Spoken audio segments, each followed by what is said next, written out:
Hey, this is going to be um, this is going to be fun, but it's going to be a little weird. So I'm not quite prepared for the broadcast. Actually, if you can give me just a quick second,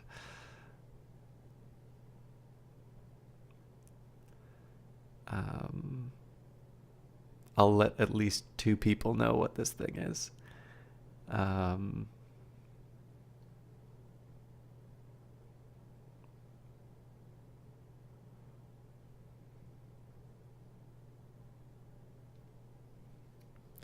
Sorry about the delay here. I'm actually not set up for either of the games that I'll be streaming tonight, but I thought I should let people know. Um,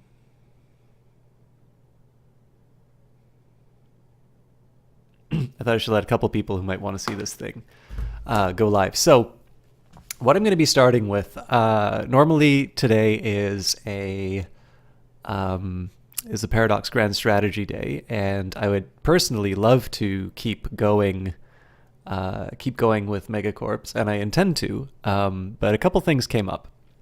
One of them being the release of Spinnortality on Friday, and I did do some Mass Effect instead of that, and I didn't want to leave things for too long in terms of um, just in terms of covering that game, because it is a new game, and if you do like supporting new games, if it's something that you'd like to sort of um, put some of yourself into. Maybe that's not the best way of putting it. Hey, Galva, this is going to be very weird for the next little bit for you, but I wanted to set this up because I'm going to be trying something new. I'm thinking of some different ways that we can get some exposure to new ideas on the stream, and I was thinking about this game in particular rather recently. And I think what I'm going to do is I'm going to do a very simplified version of it to sort of give you guys a taste, and then I don't know. You can let me know if this is gonna if this is worth carrying on with. But yeah, so Spinnortality came out on Friday, and if you do want to sort of help support these sorts of things, or you want to see them do well, early support is the best. Either letting people know about it or buying it yourself. So while I sort of failed to cover the game on Friday, I didn't want to let too much time go by, and I think if I'm honest with myself, doing Megacorps, Stellaris Megacorps on Monday, and then Cultist Simulator on Wednesday, in reality, I'm leaving it for essentially a week, even if I try and get it done on Thursday. That's still a while to wait, and I did kickstart it. It's pretty fun, and I kind of got a handle on the game. I did a quick run just through the basic tutorial, and I'm pretty confident that I'll be able to do it justice on stream. But to begin with, I want to share a very strange little bit of Canadiana, and it's a game called Cross Country Canada. Now, some people I don't know if it's not even a generational thing. I'm not entirely convinced it's a generational thing because I think it really depends on how much people's schools spent on computers. So some people will have these very fond memories of games like the Oregon Trail. And you can actually sort of see the influence these games have had through sort of the follow-up. The people who played these games sort of grew up and made games like the Oregon Trail.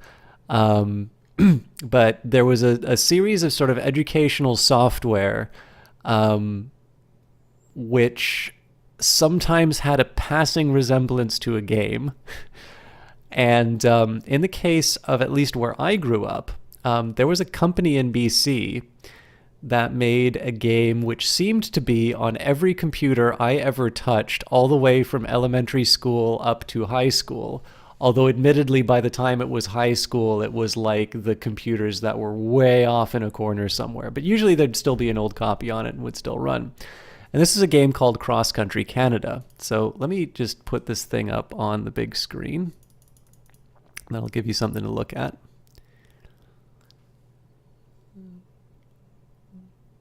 Oh wow, this is taking longer than I thought it would. I tried this on my laptop not too long ago, and didn't take this long. Where in the world is Carmen Sandiego? That, you know, I never actually got to play that. I've played that personally, but I never actually played it. Uh-oh.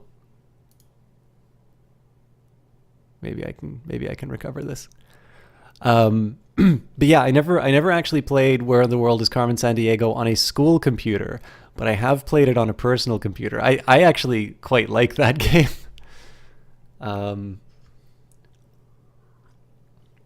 I think I blew it. Okay. Well, you know what? That's fine. I'll get a chance to talk about this game. That's so odd. Maybe I can find it somewhere else. Just give me a quick second here.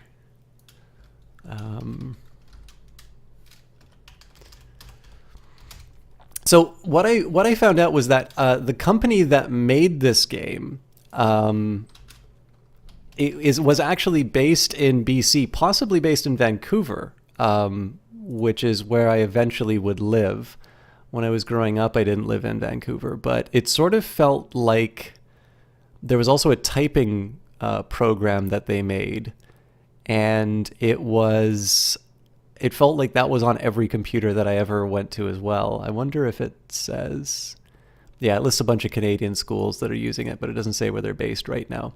But anyways, Cross Country Canada was this, again, artifact that I would find on just about every computer that I played. The original game that they made, yeah, Mavis Beacon teaches typing. I never actually got to do that because there was a game, it was not even really a game, but I think it was called All the Right Type is what this company wound up making. And yeah, essentially it would be, I'm really disappointed that this, oh, maybe this is hopeful.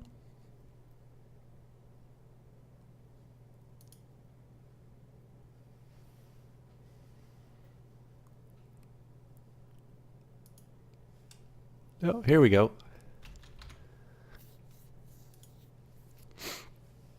Set up your own game. Part 1 of the program will allow you to set up a game of your own specifications and save it for later use. Part 2 of this program will allow you to make up to 4 commodities of your own and reassign the commodities to any of the 80 cities contained in the program. Save up to 9 commodity assignment tables in each directory. Sorry, I was meaning to give you a little bit of a history of this game. But yeah, so the original game that they made apparently was called Cross Country USA. But the thing that is this company's claim to fame is Cross Country Canada.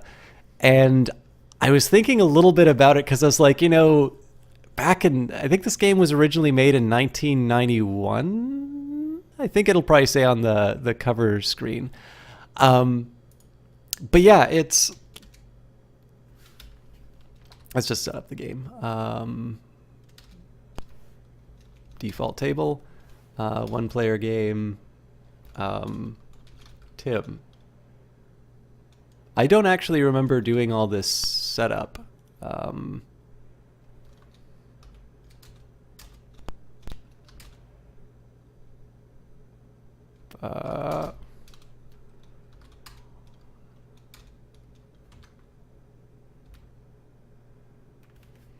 This doesn't seem right.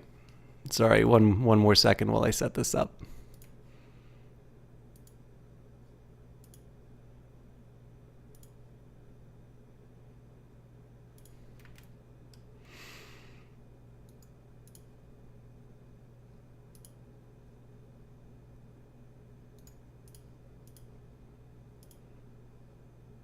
I should have tried this on, I actually should have tried this on PC before, so.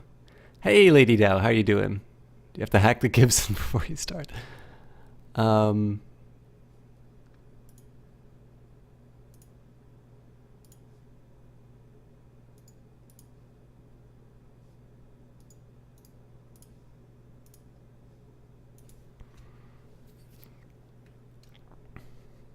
here we go. Oh, but it doesn't have sound.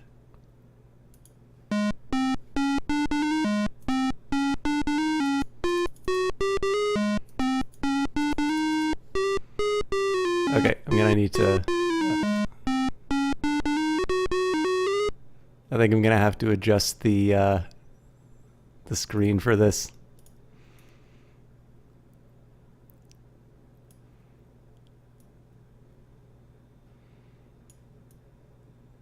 How are you doing tonight, Lady Dow?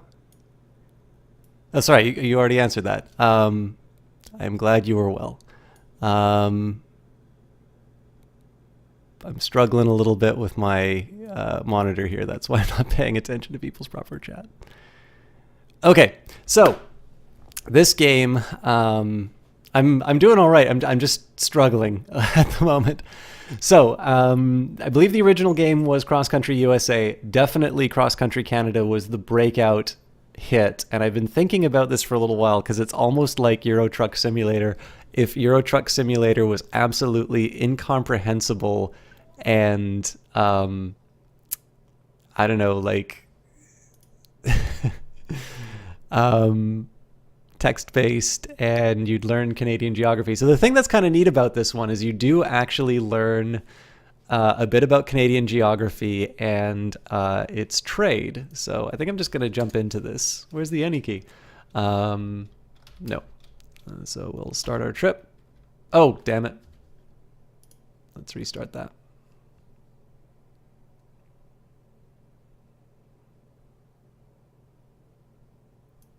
Weren't you talking about this when you... Sorry, I think I messed this up. Weren't you talking about this when you were...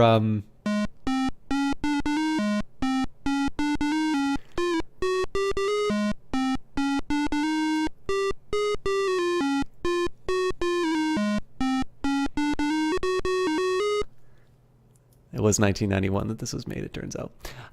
Yeah, weren't you talking about this on your stream? I feel like... I think you're right.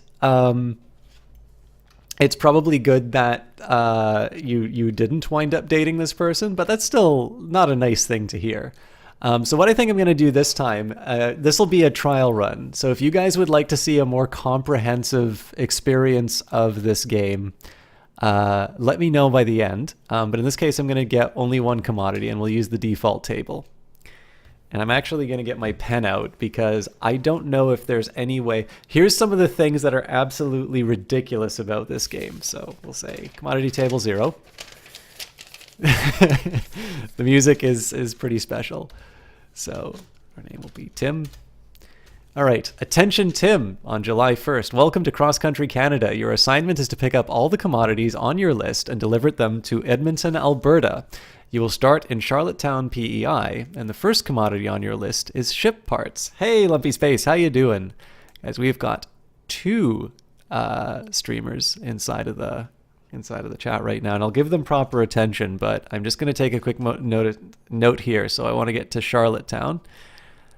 Now, in the computer labs at school, you would occasionally see this map of Canada, and there would be a list of commodities in it. Now, obviously, because this is played in an emulator, the map doesn't exist. I've actually got a... Tim is not my real name, no. Tim is... Okay, so there's a lame brand in Canada called Tim Hortons. It's a coffee shop with really terrible service, but it always runs these very patriotic ads, and they kind of insist that you're Canadian if you drink Tim Hortons, even though it's crappy coffee and overpriced donuts. So I figured I would go for the most Canadian name that I could go for. Tim Horton, I believe, was a Canadian hockey player. Yes, and also I do know that there's some market penetration of Tim Hortons, although I believe it is owned by a U.S. company. But yeah, so I don't know if there was ever a place where I could learn the other platform you stream. Is it one that we're actually allowed to talk about on Twitch?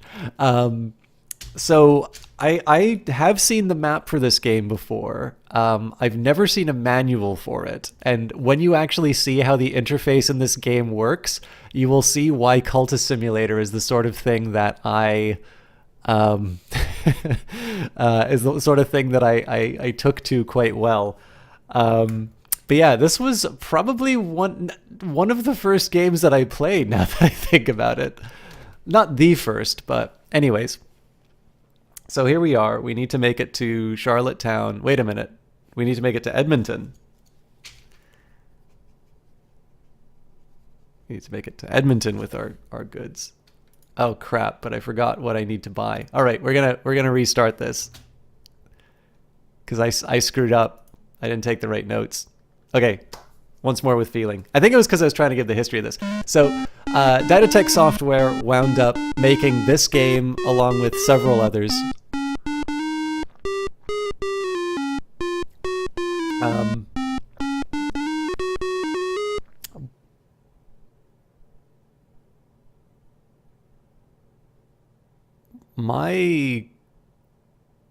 I hope the audio sounds like I think it sounds. Does the audio sound like weird?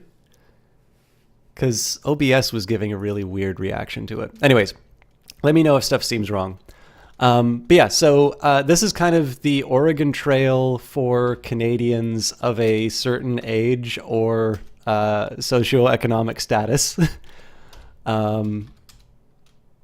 8-bit. Yeah, it's supposed to sound 8-bit. So, okay, so we need to pick up the commodities on my list, deliver them to Toronto. Oh, you know what? Sorry, there's one more thing that I'm going to do. I'm actually going to do 2 commodities. That way you won't get to see what the ending is like, and you'll also get to see the next set.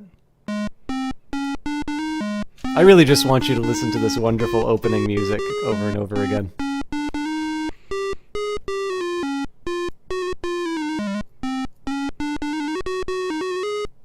Basically, on OBS, it's like I'm getting just this constant tone of like one note.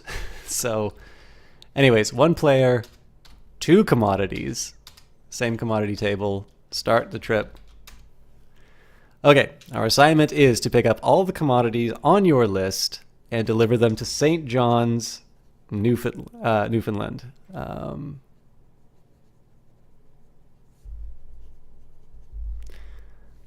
You will start in Halifax.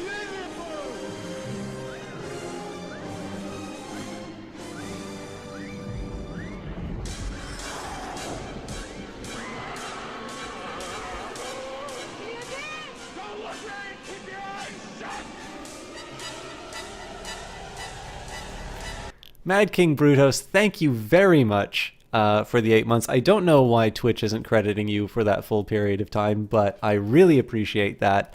I'm glad that you have kept coming back. I hope Kingdom Hearts is treating you well, because I think that's what you're up to right now. And that you're having a lovely time overall. Thank you for that. We are playing a little bit of Canadiana. I'm actually already taking longer on this than I thought I would, but I had a little bit of trouble getting it started. And our job right now is to pick up paper. We're starting in Halifax, and we need to deliver all the commodities to St. John's. So you can set it as an alarm timer alert and have it go off every 2 minutes and pretend that you're responding to a text. That's amazing. So this is what you'd start off with. And you'll notice that this is all text input. So you actually need to know what to type inside this game. There had to be something that started me off on this, because I don't know if I could completely discern everything that's going on. But maybe just to get us a little bit of progress, let's take a look. We're beside a restaurant. Maybe I can see what's my health like. I'm in perfect condition. Lovely. There's actually an option here if you type script. This would actually make it so that all of the text that's happening will actually print out onto a printer. That's amazing and very, very sad in some ways, Lady Dow. But yeah, so the idea behind this game is that you go across the country and you... is there an option to become a cross-country serial killer? Pretty sure that goes along pretty legit as a truck driver. Funny you should mention that, Galva. I'm not going to go any further on that. Idea. Anyways, the only thing I'm going to use this FAQ for right now, because I kind of want to see how many of these controls I can remember. I used to play a lot of this at lunch hours. But I think we were supposed to pick up some paper. So let's see where we can get it. I'm from BC, so I know you can get some paper there, but maybe we don't want to drive entirely, like across the entire country.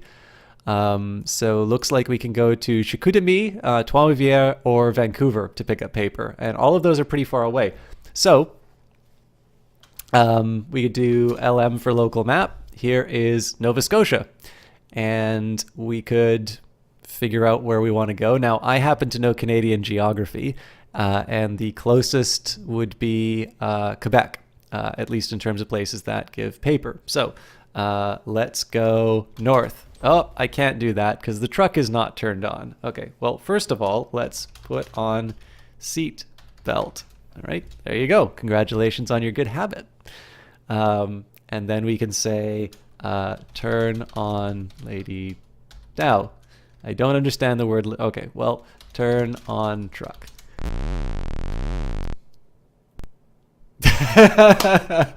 Johnny Big Time coming in. I can't turn him down. Johnny, this is great. Have you ever heard of this game, Cross Country Canada, or is this purely for me? You had my curiosity, now you have my attention. Okay, this is wonderful. So let's just take a look. Is there anything else that I want to do? Nah, not really. So let's just go north. You know what? Screw that. Let's speed.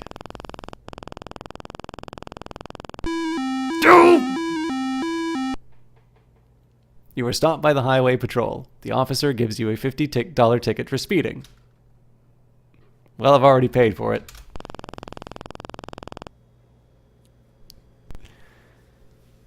All right, we are now in Truro, Nova Scotia. We can take a look around. Beside a restaurant. How's my health? Perfect condition. All right, well, let's go to the local map. Let's just go straight northwest.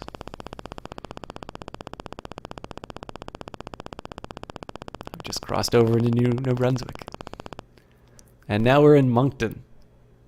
You're going to load up some false panels on your truck with some zip ties and various tools. Jesus Christ.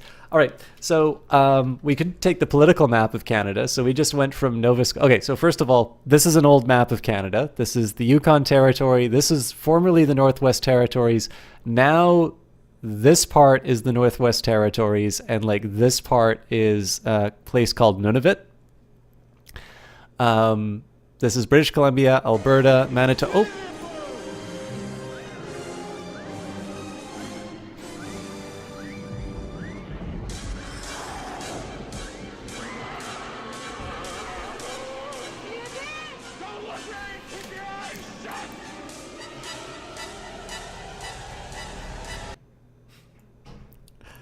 Thank you very much, Johnny Big Time. 14 months. I am so happy that you have been forgetting to unsubscribe that entire time.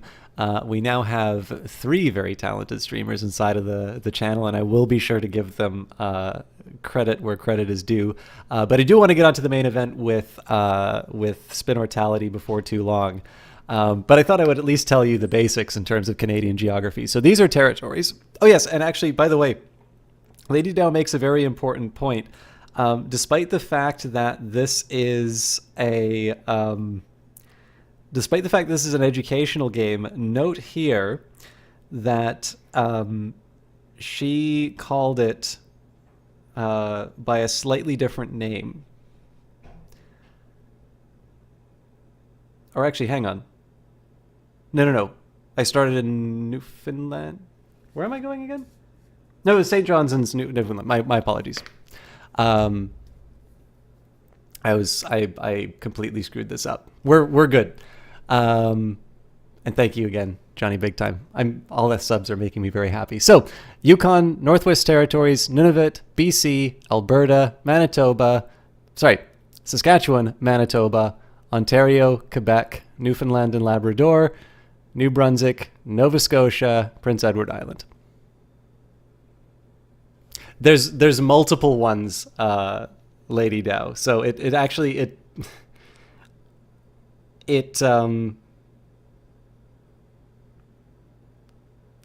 the distinction is an important one. So the place where we are going as our final destination is St. John's, which is in the province of Newfoundland and Labrador. The place you've been to is St. John, which is in New Brunswick. So there are two. Anyways, where we want to go is Quebec. So let's go back to the local map. Oops. And in this case, we'll just go west and then northwest. So we're in perfect condition. So just carry on this way. So this is an exciting game. No hitchhikers yet, unfortunately. All right, we are now in Fredericton, capital city of New Brunswick. How is my health? I'm a bit hungry. Well, you know what? We're doing crunch.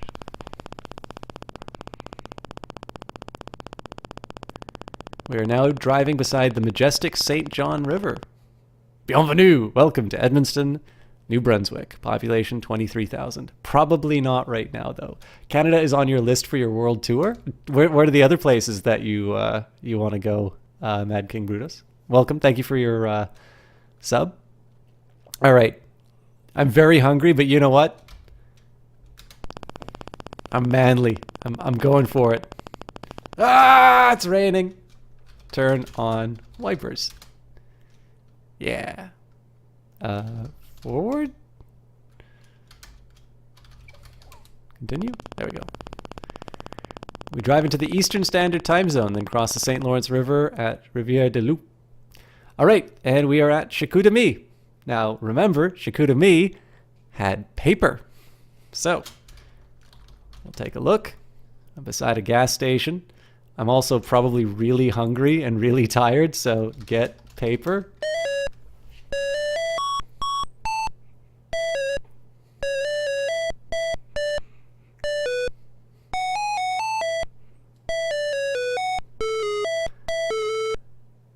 All right. Dispatch notice. Good work, Tim. Here's a clue to your next commodity. This yellow metal is used in coins, jewelry, and dentures. Canada is the fourth in world production. What is this commodity, guys? Does anybody have a guess?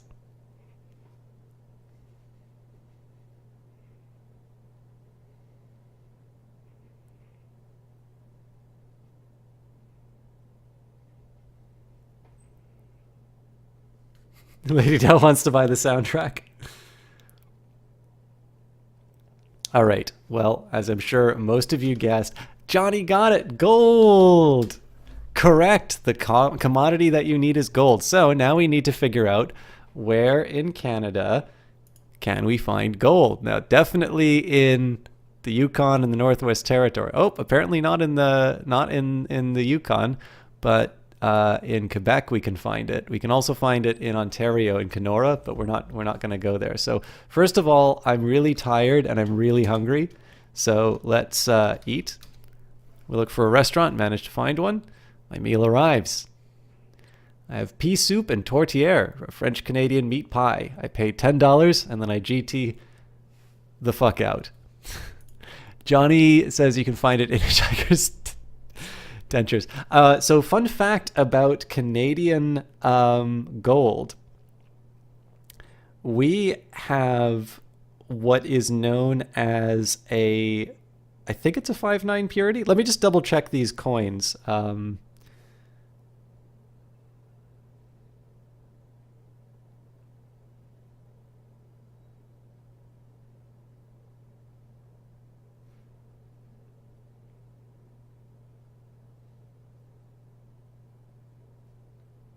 Yes. Okay. It is 5/9 purity. So, the Royal Canadian Mint in Canada is actually so we have a friendly rivalry with the Mint of Australia. But currently, I think we were the first and possibly we're the only one to produce gold of what is called 5/9 purity. So that is granulated gold that is 0.99999 fine. And essentially, this is basically a certain guarantee in terms of the amount of gold and weight and whatnot. So we're currently winning, and that's awesome. And there's a whole bunch of other there's a whole bunch of actually other really cool things about gold that I'm going to say, but I'm going to save that for when we do a proper full playthrough of this game. So right now we're just going to go and get some gold, and if you consult the table, it turns out that we actually can get some in Quebec. So if we go to the northwest, turn off wipers, turn on sin, damn it, lights.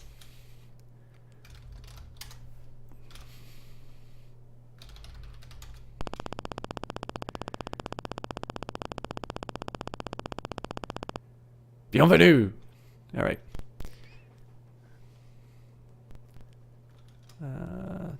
Sleep hotel.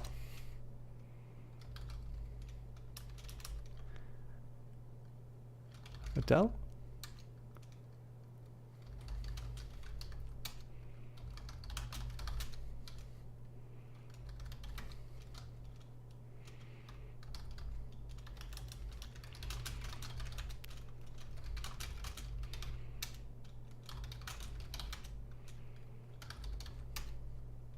There we go. We're getting some sleep.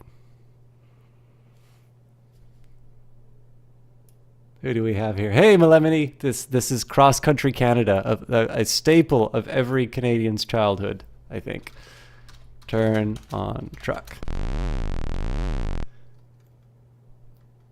Put on seat belt. I slept with my seat belt on. I'm that safe. All right, so now we will go to the southwest. Recent release as of 1991. Val d'Or, I think that might have something to do with gold. So we will unlock truck, get gold.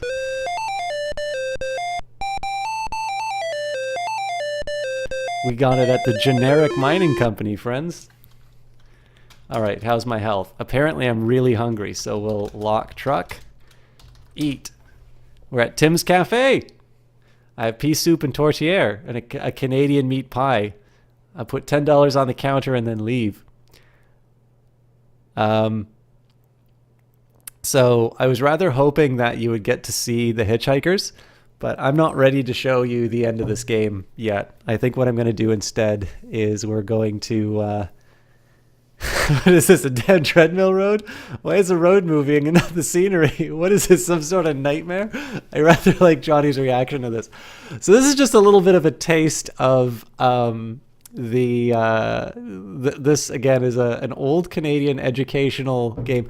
I will admit, once you know where the commodities are, this is a surprisingly engaging game, in my opinion.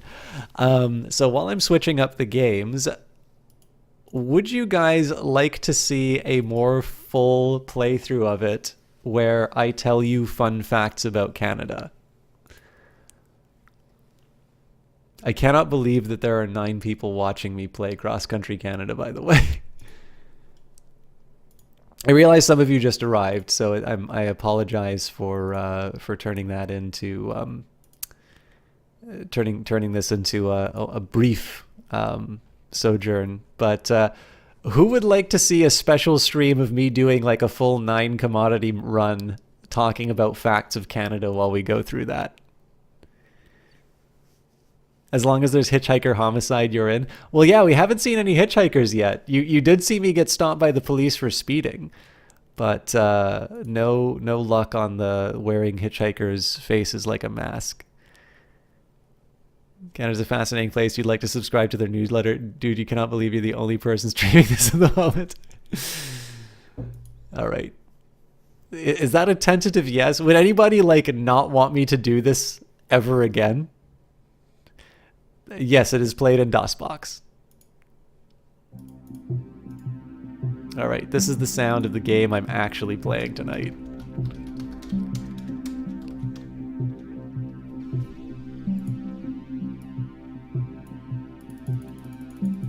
I'm a little concerned that's not showing up, though. This game must happen. Okay, the people have spoken. I do enjoy it, but I enjoy lots of games, so...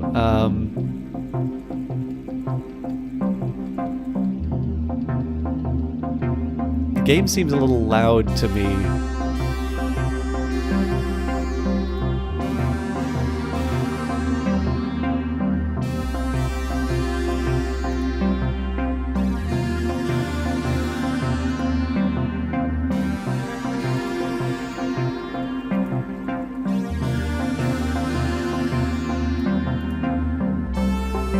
There we go.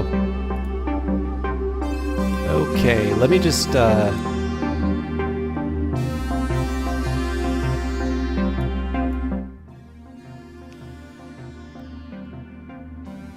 we go.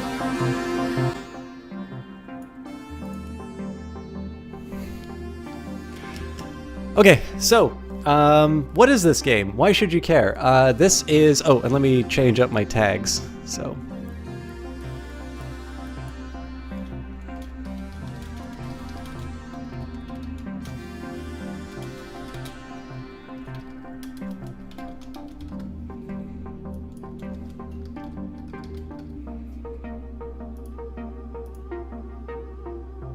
You'll sit here, listen to System spout random facts about Canada as you do some morally ambiguous stuff. And I would really like to try RimWorld, actually. All right. Thank you, folks. So this is a game by an independent game maker named James Patton. I can actually give the credits here. Game design, James Patton. Assistant designer, Katerina Buchner, I guess. Programming, James Patton. Oh, okay. No way that I'm going to be able to get through all of this, but let's see if we can see any familiar names. And I'll tell you a little bit about where I found out about this game, and I don't know why I'm interested in it. Am I in here?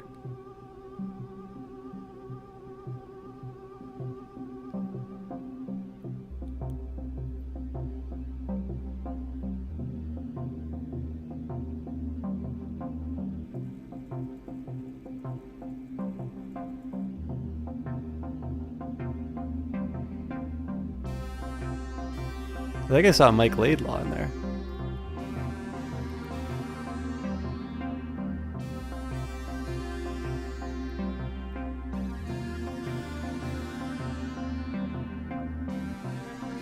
I also don't remember how many people backed this, so this might be a while.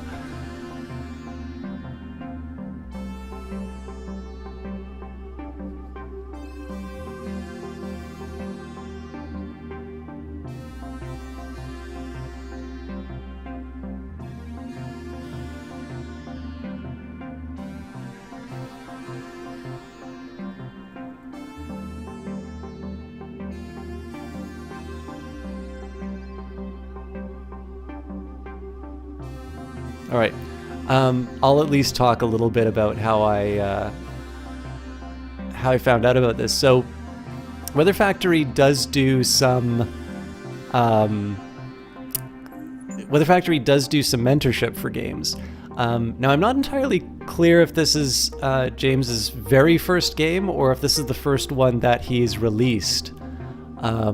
But in any case, this was one that I believe came onto my radar thanks to that fine gentleman, Alexis Kennedy, and Lottie Bevan promoting it through the Weather Factory account. Although I think it was Alexis who sort of took on... Well, actually, I don't remember exactly who did the division in terms of the main mentoring roles. But he sort of described it as taking a look at the game, giving it a bit of a whirl while he was learning how to make... or not thinking about how to make Cultist Simulator. And losing some time into it. So when the time came to do the Kickstarter, I did actually do a run of the demo of this game. And I put down some of my hard-earned money. Some of you folks put down some of your money. And essentially, we've been waiting a while for the game. There was a delay, but James was pretty good in terms of letting people know, here's the situation, this is why I'm delaying it, this is the updated expectation. And essentially, this is a cyberpunk management sim where you play sort of well, I won't even say evil megacorporation. You play a megacorporation with a board that you are responsible to, and your main objective is to help them achieve immortality. But of course, in order to do so, you need to turn a profit, and sometimes turning a profit means shaping the world to your ends. So this is available on Steam right now. Actually, let me take a quick minute and get a link for it, just so if you decide to pick it up, you can do so.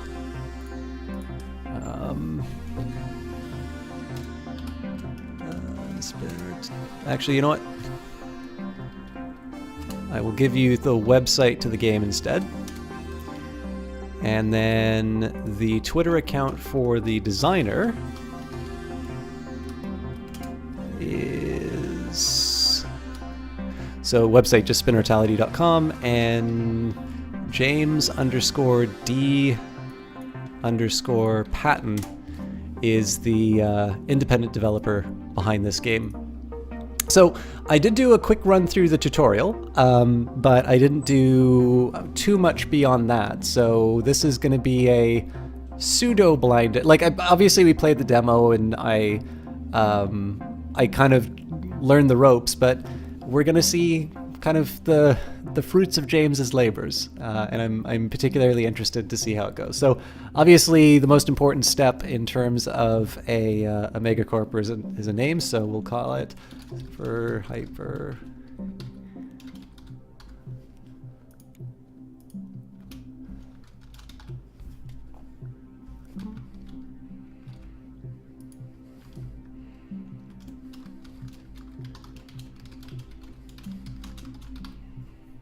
There we go. And we'll give it an appropriately, it's a bright idea, but we got to go with the green. Actually, what looks nice green? Hexagons. Everybody loves hexagons. All right, there we go. We will play the council member from XCOM, and we will call ourselves Jonathan Even Bigger Time. Johansson. No, what should we call ourselves? Let us call ourselves Scrooge.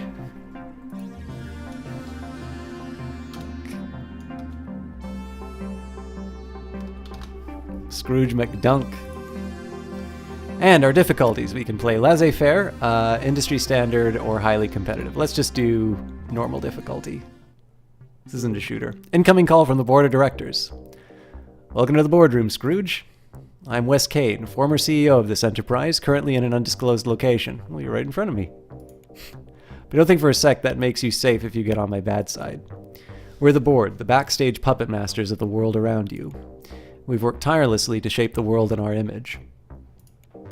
But though we command vast resources, there is one enemy we cannot escape. Death. At least not yet. By the way, better women representation on this board than other companies. At least not yet. We would like you to join us. Your career thus far has been marked with economic mediocrity, and technical brilliance. We wish to alter that pattern. We have generously supplied for the seed money for this startup. All we ask is that you research brain transfer technology and manufacture replacement bodies for us. In a word, we want you to make us immortal. If we all die, we'll take you with us via the expedience of an unpleasant fail-safe implant. Think of it as a breach of contract. Oh, and we've taken the liberty of hiring a small pool of workers to get you started. Your AI assistant should explain everything else. That'll be all. Now go run the company for us. Alright, welcome to eCEO, the latest in international management software. Our adaptive assistant will help you get to grips with your new company. Click on the flashing Next button below. The board of directors has assigned you long-term goals. Keep the company afloat, become powerful and wealthy, achieve immortality, control the political landscape of the globe. First, let's review your workforce. Your worker teams are displayed in the bottom screen here. You have two types of worker teams, interns and employees. Interns are cheap and can be recruited quickly. However, they have a higher chance of resigning. Your company gains inefficiency if workers leave, so interns can be a bad long-term solution. Employee teams are more expensive and take longer to recruit, but they are more reliable and slightly better at their jobs. Let's put them to work and research a new technology. Click the research button in the top left of the screen. This is the research tree. It shows projects that you can research, organized into groups. Light projects are available, dark projects are locked. Arrows shows which projects unlock others. On the right of the tree is a project called social media. Find social media and then click it. This, by the way, I rather like this touch. Whether you go for click and drag or whether in the tutorial you just tell someone to, like you assign them something that they can't see on the front of the screen, I like that it establishes right away that there's more information in this screen, because I guarantee you I would have just focused on these 3 technologies if I didn't have this thing in the tutorial. You selected social media. This panel shows the project details. 5% media power where it's launched, can be monetized, labor cost of 10, max income of 20 million. Social media can be monetized. It also has a special effect. It increases media power in each nation where it is launched. You currently have 10 worker teams, 5 intern teams, and 5 teams of regular employees. Assign 1 intern team to the project. Click the plus button by the intern symbol. Good, but at this rate the project won't be finished for a long time. Right-click both plus buttons. This will assign all teams to social media. Good, now it will only take 1 or 2 turns. You're finished now, so close the research window. 10 worker teams are not enough for a growing megacorporation. We should recruit more. Click the workers button in the top left corner of the screen. This shows the different worker types that you can hire. Press the plus button next to employees to hire a regular team. It will take time for our employees to arrive and our research to complete, so click the End Turn button, the hourglass in the bottom right of the screen. Well, you know what? I want to hire even more interns. So, while we're researching social media, did you know that we have some streamers in chat? For instance, we've got Lady Dow, who is playing the Dark Age of Camelot, the World of Warcraft of MMORPGs, role-playing game, MMO, I messed that up. Massively multiplayer MMOs. She started streaming again, so I highly recommend that. She also has a deep and abiding affection for Dragon Age, which means that she's obviously very fond of the fact that Mike Laidlaw was a backer on this game. On top of that, we have got Lumpy Space in the chat, who's sort of building up his presence as a streamer, most recently streaming Mortal Kombat 10. And again, somebody I actually haven't had a chance to watch yet, but I know very well through Johnny's chat. An absolute pleasure to have inside there, and has been hanging out a little bit more here, which makes me very happy.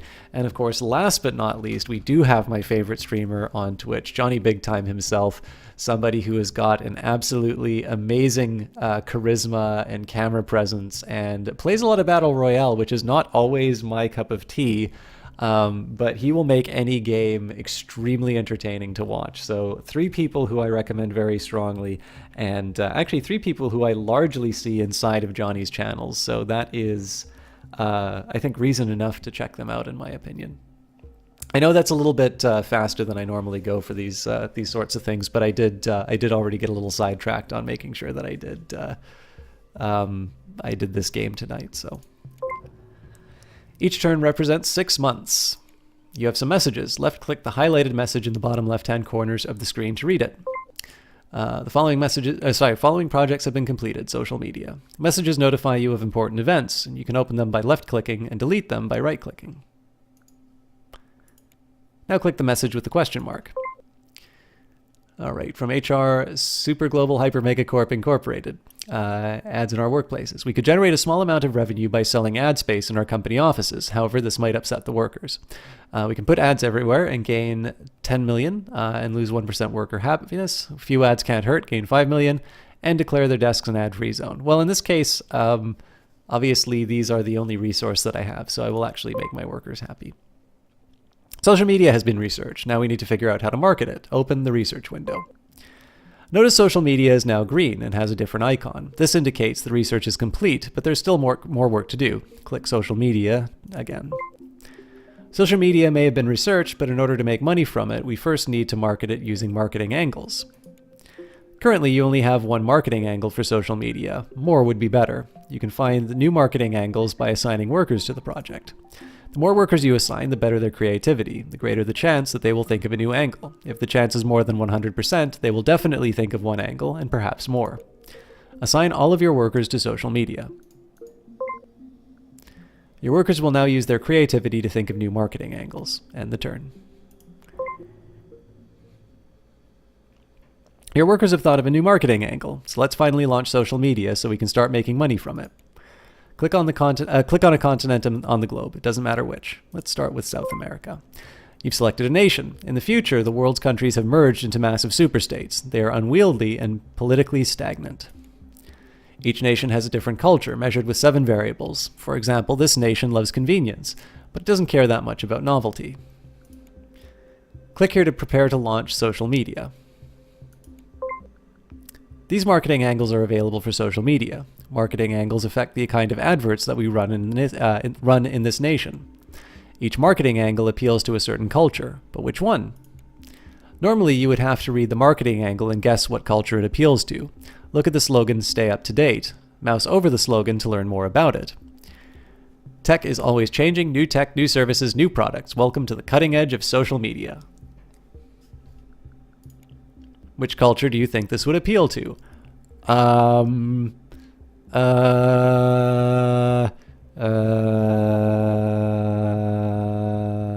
Private, no. Novelty.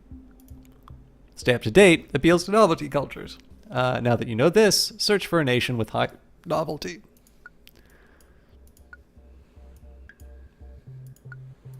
Apparently nobody likes novelty. Ah, yes. the famously novel Saudi Arabia. When you found a nation with high novelty, open the slogan interface again, and then click the Stay Up to Date to launch the product. I guess it's the overall Middle East, but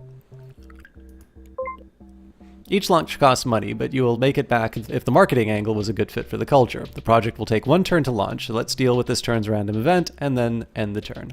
Well, you know what? Before I do that, let's hire some more bodies. I forgot to do that last turn. So courtesy note to remind you that new employees have arrived, 5 employees. Social media creative team thought of a new marketing angle, post. One intern has handed in their resignation complaining that they'd eaten nothing but cat food for 2 weeks straight. Yeah, but it's premium. Note that every time an employee leaves or goes on strike, Super Global Hyper Mega Corp Incorporated gains inefficiency. You never know when inspiration will strike. I was in the holobath when I had an idea about how to market one of your products. I guess I should give it to you, since all my ideas count as my employer's intellectual property by law. Excellent. Forward me your idea. All right, so we are losing a bit of money. Let's just take a minute here and throw more bodies at the social media problem. And let's see if I can find anybody else with... So Asia has high novelty as well.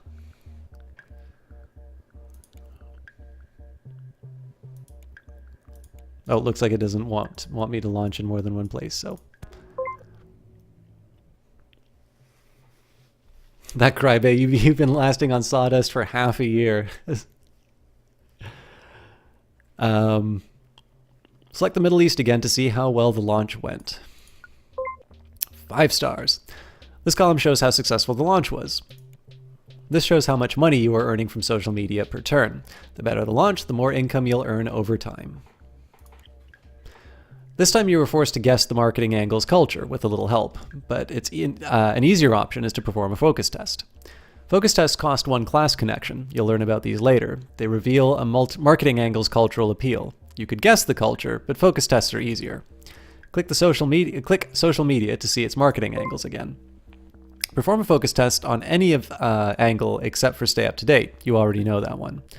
So, never been easier. Friendships are time-consuming. In the busy 21st century, it can be hard to make time for them. Let us make it easier. Never alone. We're never alone. We're our friends, our family, our lovers. Let us help bring you together. Post. It's never been a better time to promote yourself. Get posting. Or One World. The people of the world are complex, different, and beautiful. Welcome to the one place where they all hang out. So I'm going to assume this is multicultural. This is publicity. This is individualism. Collectivism, and this is convenience. but let's say we'll go for one world. And sure enough, multicultural.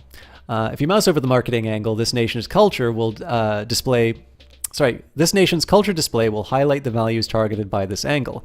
Each angle targets one main cultural value, and perhaps one or two secondary values. Now find a nation with a culture that will like this marketing angle. When you've chosen a nation, click the marketing angle to launch it.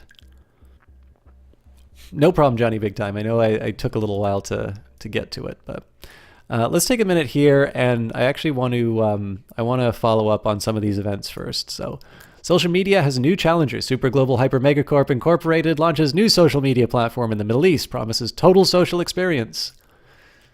Our technicians have been working hard on our social media algorithms. These are systems that decide what content to show users. We could refine our algorithms in two different ways. Either show each user more and more of what they like, which will lead to happier users and a higher advertising revenue, or show each user things which are being seen by the wider community, which would help break down internet echo chambers a bit. So we can show users more of what they like. Social media gains a permanent 10% boost to all future income, lose a cyber connection, and a random nation will become more xenophobic. Show users what everyone is seeing. Permanent 10% loss to all future income, 5% public opinion, lose a cyber connection, and one random nation will become multicultural, and we can't spare the resources right now. Well, you know what? We need to pay for this large investment in manpower, so... Super Global Hyper Megacorps incorporated its algorithm, a weapon of math destruction. South America succumbs to an echo chamber effect. Toxic discourse intensifies. Yeah, well, sometimes to make an egg, you need to break a few omelets. So,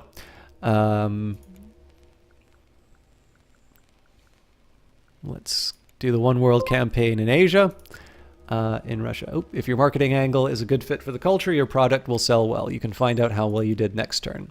Let's recap. You should research new products and marketing angles in order to launch them. The better you launch, the more income you earn over time. To do research, you need workers. Hiring workers is free, but once they arrive, you will pay them every turn. You now know everything necessary to start running your company, though there are more systems to encounter. Tutorials like this will assist you.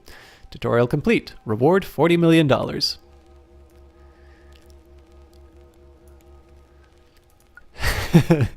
Galva does not approve of my choice. Okay.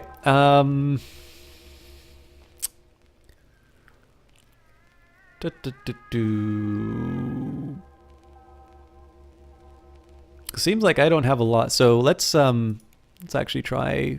So North America, we will go for the multicultural angle. I thought we turned xenophobic. Oh no, this is South Africa, not South America. Okay, so we're good there. Let's go for... I guess it was collectivism last time?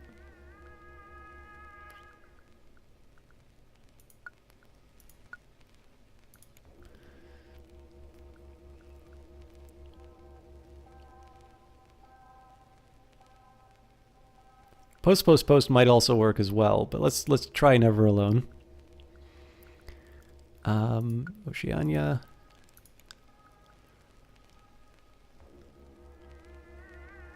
I think this one will do post. Is there anybody I haven't taken care of yet? So I don't know if Russia fits any of these, to be completely honest. Europe, we can definitely get away with post.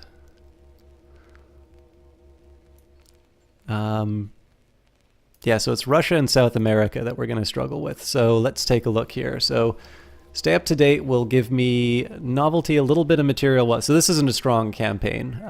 Convenience, yeah, well, that's a no-brainer there. And finally, Motherland! Chuck Zuckerberg.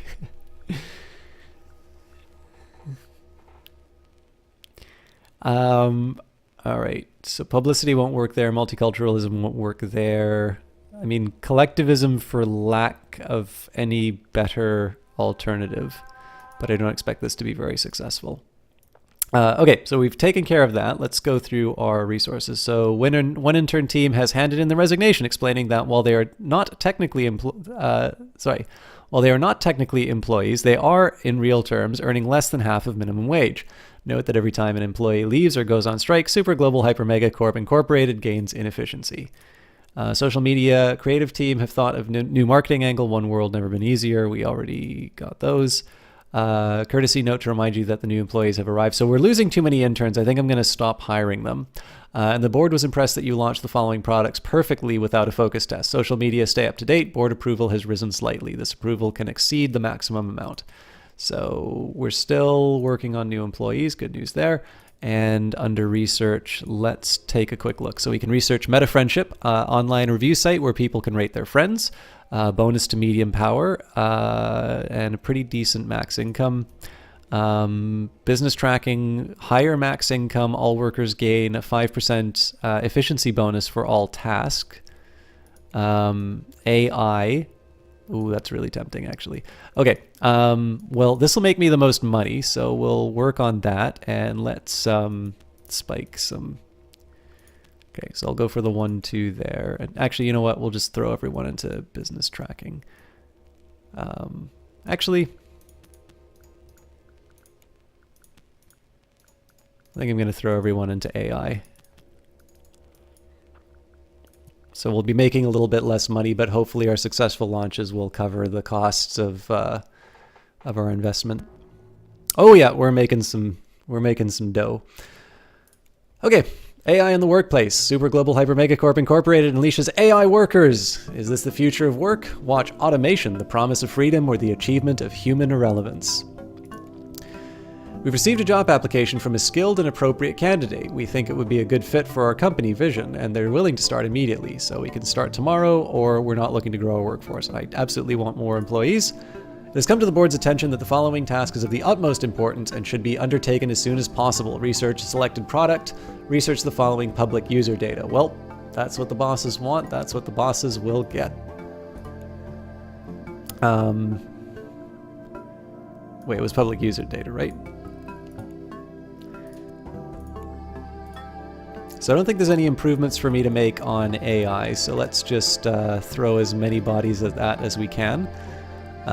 What I'm also going to do here, let's maybe take down some of our main workers, and let's get them to work on the next generation of AI. We'll get a head start there. And in the meantime, for our workforce, let's hire more regular employees and some AI as well. Okay, so one intern team has handed in the resignation, explaining that while they're not technically employees, they are in fact, in real terms, earning less than half of minimum wage. Sure.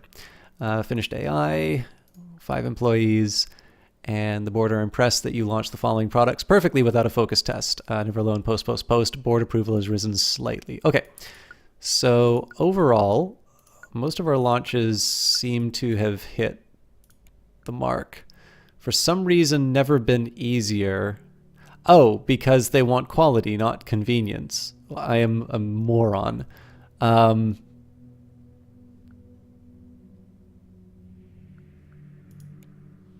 absolutely should have done Never Alone. That was a complete blunder on my part. So it looks like Oceania we could have done better in as well. North America too. Overall decent launches though. So I don't really have any new products. I don't see a lot of sense in spending some money on making any of this. I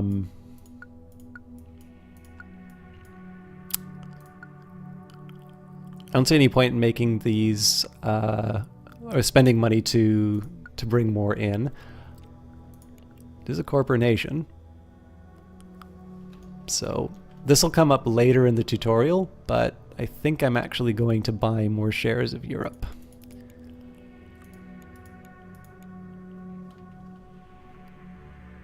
0.1? Yeah. We'll still keep 100 million in the bank, but essentially we're now a controlling shareholder in the corporate government of Europe, so we'll actually get some of the tax revenue in our coffers. But it looks like a majority of countries are either one-party states or dictatorships. Sorry, one-party states or democracies. Usually one-party states tend to be dictatorships. All right. Let's call it for this turn. Okay, board is slightly mad at me for some reason. This tutorial will teach you how to keep the company functional and stop it from becoming stagnant. By the way, guys, I'd love your thoughts on this game so far. I'm currently...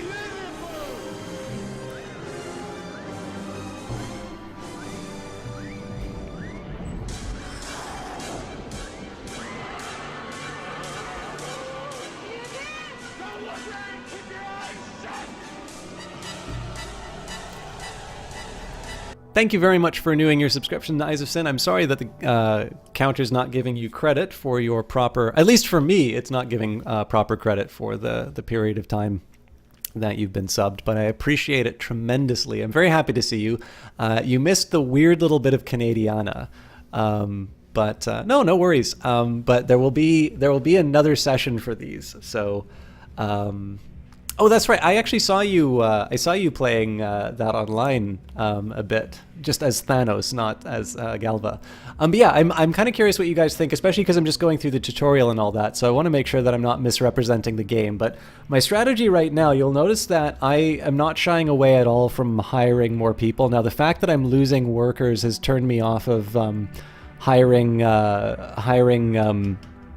interns, because you notice that my inefficiency is already spiking quite high. But in this case, I'm actually trying to grow my headcount pretty rapidly. And that's mostly just because I want to keep jamming through products and generating revenues. So,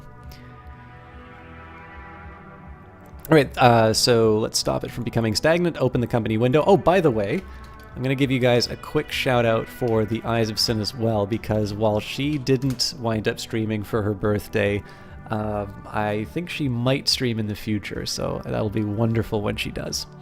Okay, open the company window. This window displays information about your company. Look at these two stats, corruption and inefficiency. If these rise too high, your company will not function. Corruption. When an employee accepts bribes or performs favors for their friends, this deprives the company of much needed profit. The higher your corruption, the more money will mysteriously disappear each turn. It can be lowered with an internal investigation, which costs money and class connections, the favors that you have among the movers and shakers of the world. Lower corruption. You've been given the money and connections to pay for it. Moving on to inefficiency. Inefficiency, how outdated and unwieldy your company is. The higher your inefficiency, the more likely it is that your projects will be delayed. You can lower inefficiency with an efficiency restructure. This costs money and cyber connections, the favors you have among hackers and cybersecurity experts. Lower inefficiency. You have been given the resources to pay for this. So obviously still a pretty high inefficiency, but...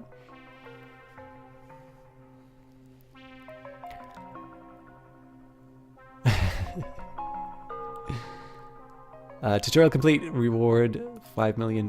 So I'm actually kind of I think I'm going to do one more efficiency restructure because I'm really only wasting 1% there, and I'd kind of like to carry on with that. So a major gala event will be held tonight. We have received an invitation for a company representative. This will be a good opportunity to network and build contacts.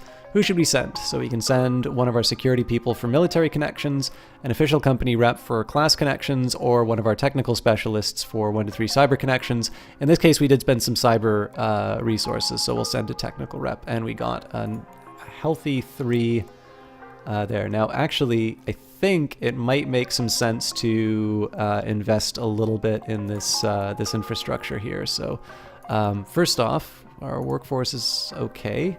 Public user data. So what I'm going to do here is I'm actually going to pull out whatever researchers I can and still have it happen in one turn. Okay, so we'll put an intern and an AI on it.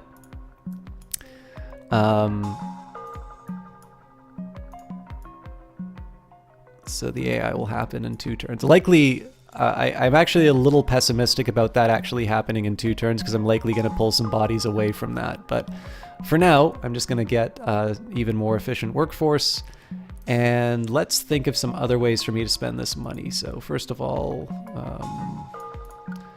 all right, still not having any luck in Russia. So clearly this is just a culture that's not well suited for social media. Looks like we're gonna have to make them think properly. So in the absence of better things to do with my profits, I actually think I'm gonna put that into more income producing resources. And in this case, I'm gonna put some more shares into Europe.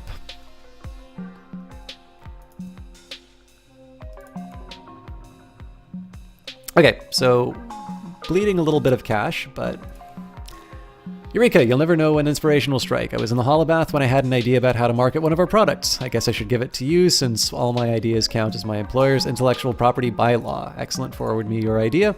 It's come to the board's attention that the following tasks are the utmost important and should be undertaken as soon as possible. Expand workforce. Sustainable growth is only possible with an expanding labor pool. Grow our workforce to 41 employee teams. Now, when do they want that by? So in 10 turns, I need to grow it by like 5. So I can live with that. Okay, in turn, quit public user data. Looks like we've also got some new marketing angles. Sweet. So actually, there's already a lot of activity for that. So here's what we're going to do. We're going to reduce the number of regular workers on this. We'll put as many AI into making better AI as we can, so we guarantee that turn. Now, for public user data, I'm going to put as many humans as I can into researching sort of new angles to take this on. And in the meantime, I'm actually going to start putting my AI towards more income generating resources. So in this case, business tracking. It's only 3 AI, so there's not going to be a whole lot towards it. But the big idea here is that notice that the creativity chance for my AI right now is 0.5 versus employees, which have creativity of 1, or interns of 0.9. The problem is they keep quitting, so they make my efficiency go into the toilet. So what have we got so far? We've got total friendship in all our glory and stay safe. So everyone has secrets. Shame. Let's change that. No more secrets. Everything out in the open for all to see. In all our glory. Never before have we been able to observe all of human culture in its total glory. All religions, creeds, values, and practices. That starts now. And stay safe. Is that guy planning something? Why did he have that backpack? Is that girl planning on killing you? She seems to have a thing for knives. Sim? Wouldn't it be helpful to see everyone's data so that you can check up on your neighbors and make sure that they're safe? I think that's a great idea. What other countries will think that that's a great idea? Well, looks like Asia is pretty security conscious, so let's launch it there. North Africa is security conscious, so we'll put one in there as well. And North America seems pretty well suited to that as well, but is there anything else that we can do? I mean, multiculturalism is pretty high as well, but in this case, let's... Don't! Stay safe. All right. So I've already taken care of Asia. Actually, probably the multiculturalism angle would have been better. So South Africa, like we can say all our glory would be good for that one. Okay, now in terms of publicity, the Middle East seems pretty okay with that.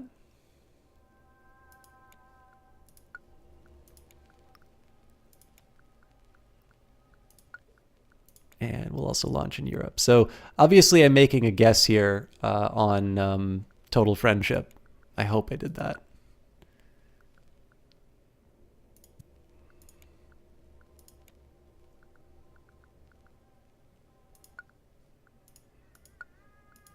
Yeah, I messed that up a little bit. South America, is there anything that we can do with these? Have I watched the series on Netflix called Altered Carbon? No, but isn't that one of William Gibson's stories? I have a feeling he was involved with it, wasn't it? It came out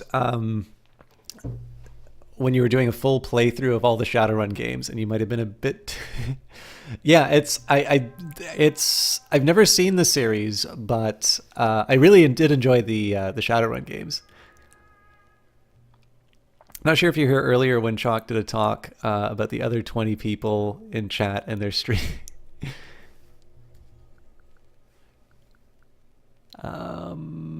I mean, there's kind of a security angle I can take on this. Yeah, we'll go for safety. Nav, not as much money to spare as I used to, but in this case, I think I'm going to start boosting my class connections. And the argument for this is going to be that these are going to be some ways that I can even better target my my campaigns. What else do we have here?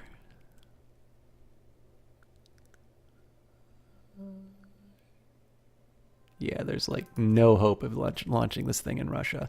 So let's see how these did. So one of these things flopped, the South American one. That one was stay safe. Okay.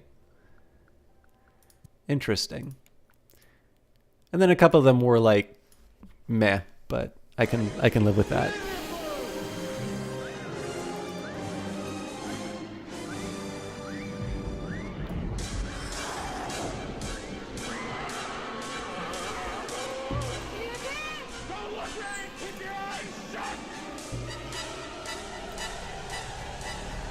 You glorious people keep subbing. Thank you so much, The Exception. Again, the counter seems to be off, so I apologize for that, but I really do appreciate your continued support. I hope you have found it worthwhile, especially with the lovely emotes by The Eyes of Sin. For those of you unfamiliar with them, these are the three.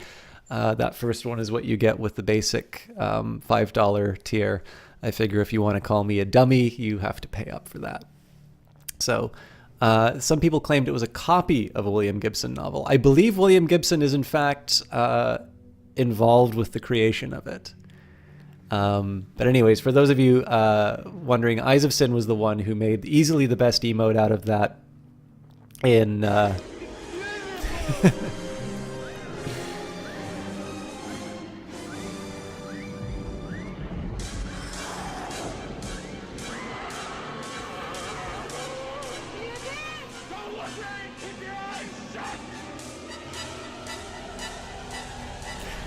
K5RTO, you handsome man, thank you very much for your continued support. I feel like I don't get a chance to chat with you as often as I used to, but I really do appreciate you. It's not lost on me that you are in chat, that you do give some support, that you do, you know, like and retweet the stream and all of that. I hope you're doing well. I don't know if you've just been streaming at a different hour or not, but K5 is actually another person who I should mention. Normally this is our Stellaris time. And K5RTO, along with Melemony, has the dubious distinction of being two of the only people I've ever played Stellaris with. I had a perfectly enjoyable time with both of them for that. But definitely somebody you should check out, especially if you like what I normally do on Mondays. This one here was just, I did want a chance to show off some of Spinnortality, which I am rather enjoying. Obviously, I'm still working through the, I'm still working through a bit of the tutorial and such, but I hope that isn't too off-putting to folks. Yeah, Galva. I mean, it's always a fine line. I think it's just because sometimes I think a lot of cyberpunk tends to just not have been able to get over Blade Runner. And it's sort of like, in some cases, a lot of art direction sort of feels like it gets a little too much credit for basically just rediscovering Blade Runner and like shafts of light and like just, you know, everything that Jordan Cronenweth basically did in the art style. And that's fine, because I mean, if you're gonna go with a style from another movie, you might as well pick up something like like a good movie like Blade Runner. But the thing is that, Neuromancer and books like that, like William Gibson probably was more following in sort of the tradition of people like William S. Burroughs and that, and they were sort of about their own ideas. I haven't put this out publicly, but I wrote like this insane manifesto on cyberpunk and everything that I was annoyed by in terms of the way that people treat it. And I think the big thing is that when cyberpunk hasn't worked for me, I think it's because I've not been able to figure out what the idea is. It feels like cyberpunk as realized by somebody who likes watching cyberpunk stuff. And the cyberpunk I've really liked has been about the ideas. It's been about, they've taken what some of their modern concerns might be and they've put them in that context. And it's not just like, oh, AI is going to kill us all. And, oh, by the way, there are like outlaws and Mr. Johnsons and stuff like that. Like, it's hard to do. It's like writing any good story. So this one I kind of like, of course, because you have a game where, in terms of a game, you have a number of things that you want to optimize, right? And it's, in this particular context, the game will tell you certain things that you need to maximize or certain things, outcomes that you need to achieve. And there's obviously this tension between how nice do you want to be? What kind of a world do you want to produce out of the actions that you take? While also making sure that you fit those particular goals. And it sort of seems like I still need to figure out exactly how I feel about some of like the nice options that they put inside of it. But obviously this is a question that a lot of people ask of it, that, you have figures like Andrew Carnegie, or I think it's Carnegie is the actual pronounce, but, who really does feel that, industrialists like him are people who generate wealth and are best equipped to put those resources to the most efficient use. And then you have sort of these other folks who are clearly just like using almost every means possible or available to them to just try and extend their edge as far as possible. Or maybe people who just want to make a buck and don't really care so much about the consequences, even if they don't feel that they're particularly malevolent themselves. So, anyways. Galava, are you talking about the original Syndicate or the one that Starbreeze made? Because we actually played on stream this wonderful sort of spiritual successor to it called Satellite Rain, which I really enjoyed. So,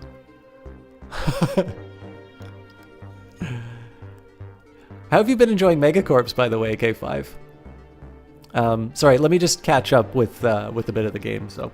I'm a Cambridge professor of intelligent informatics. I'm writing to warn you AI can be safe, even beneficial, but not in the way you're doing it. AI version 1.0 and 2.0 are mostly safe, but anything above that could become dangerous. If you push your tech too hard, my studies show that it might become self-aware, and if that happens, God help us.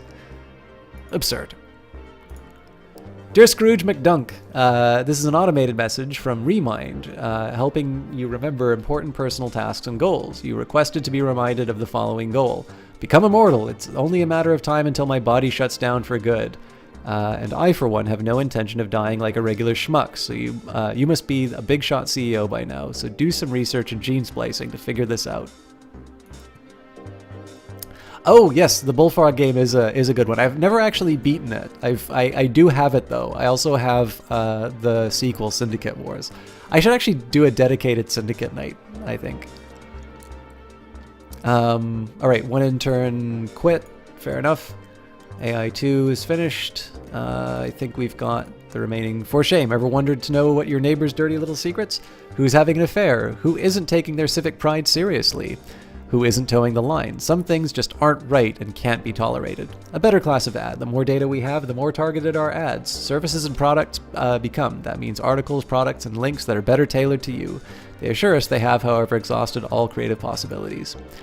Board were impressed that you launched the following products perfectly without a focus test. Stay safe in all our glory, total friendship. Board approval has risen slightly. This approval can exceed the maximum amount. Okay, so we had a pretty good round. Republican Party has won election in Oceania, Liberty has won in North America, and Hope has won in South America. The bickering of fools does not concern me. Following nations undergone minor cultural shifts. Oceania increasing rely on self-publicity, higher traditionalism due to the number of VR augers and hologgers.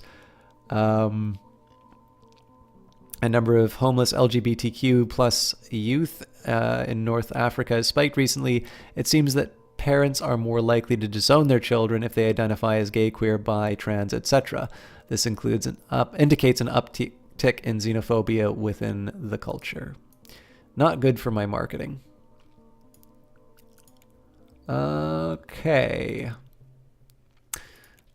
I'll worry about my workforce first. So let's assign people to where they need to go. So the game did give me a pretty heavy indicator about gene stems, but let's first of all make sure that business tracking is taken care of. So we'll knock that thing down to 1. We'll then throw as many things as we can to gene stems. Let's see if I can get a few more bodies out. Okay. So again, I want to try and guarantee these. And at this point, I think I'm going to keep investing in the workforce. Now, again, this is going to be longer term, but I'm okay with that. Now, let's see. Russia, we need to figure out. So better class of ad. The more data we have, the more targeted our ad services and products become. This means articles, products and links that are better tailored to you. I'm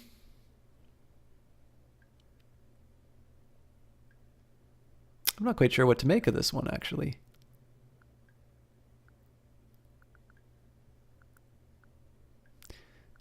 I think I'll knock these out. Okay, so this is a quality one. And so let's see if we can do something better with the public user data. So nope, they just don't have a culture that likes this, so I'll have to take my lumps there. And we'll see. I'm already launching in something in Russia, so I can't work with that. So we'll do Never Been Easier just to clear that out. Now, it's tempting to actually build more in Europe, but in this case, I'm going to upgrade the business school, again, just so I can up my class connections, because I'm going to use that to sort of gobble up all of the marketing info that I can. This tutorial will teach you about politics. Click on South Africa. This nation is a one-party state, a dictatorship. Click this tab to view the politics interface. This is the politics screen. It shows the different political parties in this nation. Every one-party state has a ruling party and rebels who oppose them. The ruling party is shown by this star. Each party has a polls rating. This shows what percentage of the population supports them. The poll rating is determined by the party's popularity. This represents how generally popular this party is among the people. It rises and falls randomly over time. The whims of everyday people are unpredictable. Click on the Products tab. Click this checkbox.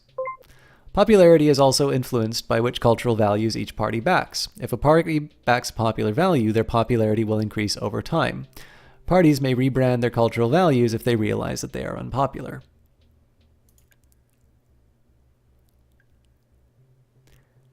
Oh, I've played Escape Velocity. That was a really cool game. Finally, popularity is also affected by the type of government. In a one-party state, the ruling party will slowly lose popularity over time as the population comes to resent them. If the rebels in a one-party state gain more than 67% in the polls, the nation will move towards chaos. This is due to the instability caused when the establishment government is weakened. Click on South America. This is a democracy. Click on the Politics button. Democracies also have two parties, but hold regular elections. After an election, the nation will be led by the party with the highest poll rating, plus or minus random voter swings of 10%. Again, the star shows which party is currently in power. A party wins an election will get a boost in popularity, the so-called honeymoon effect. However, their popularity will drop over time as voters become disillusioned until the opposition party is elected. Then the cycle begins again. Hello, Sungif. How are you doing? In a democracy, if one party gains more than 80% in the polls, the ruling party will seize power, turning the nation into a one-party state. The opposition will become rebels. This, by the way, is an incredibly pessimistic idea that essentially, like, there's this absorbing state of dictatorship for all of the nations. Finally, click on Europe. Well, I guess the game sort of also has this balance where, like, the party loses influence over a while, but I'm assuming if you prop up a party long enough, then the country ceases to be democratic. So this is a corporation, a blend between a state and a corporation. Shares in this nation can be publicly traded. Click the Politics tab. Buy one share now by clicking buy shares at the top of the window. Oh, I never knew how to do that. This is a list of all the companies which hold shares in the government. The company with the most shares is the controlling shareholder. They are shown by the star symbol. Your company is also listed since you are now a shareholder. Buying shares in a corporation is useful for two reasons. Firstly, the controlling shareholder is the only company which can change the laws in a corporation. Secondly, each share generates a small amount of income, paid for by the taxes within this nation. Click on the Finance button in the top left of the screen. The globe now shows the readouts for each nation. Note the extra income in Europe. This is the income that you gained from the corporation share. So 18 million is nothing to sneeze at. The amount of money each share generates is determined by how prosperous, chaotic the nation is. And remember, if a nation reaches maximum chaos, the government will fall. You can then meddle in the nation and found a new state on your terms. Oh, it absolutely is, Karn. Oh, so Sungif, there's actually a few different objectives, but ostensibly the long-term goal of this game is you need to develop a way of transferring consciousness into new bodies. The board has effectively mandated that you do this. Now, there are apparently a few different ending states for the game, so whether or not you actually succeed in that, I'm not 100% sure. But the main idea behind this one is that you're a ruthless mega corporation and that you are effectively, your job is to develop a technology that will allow the wealthy to cheat death. Tutorial complete. Reward 10 million. Okay. So the thing is, oh wait, I've got the business tracking now. So let's actually sort these things out first. We have a PR problem in our workforce. Since more than 20% of our workforce is comprised of AI, the public are starting to complain that we aren't providing enough jobs and are therefore not contributing to society. Our own workers are not happy either. So you could say this could be a problem, or let's try and limit the damage. Oof, that's a big hit to class connections. You know what? Let him hate me.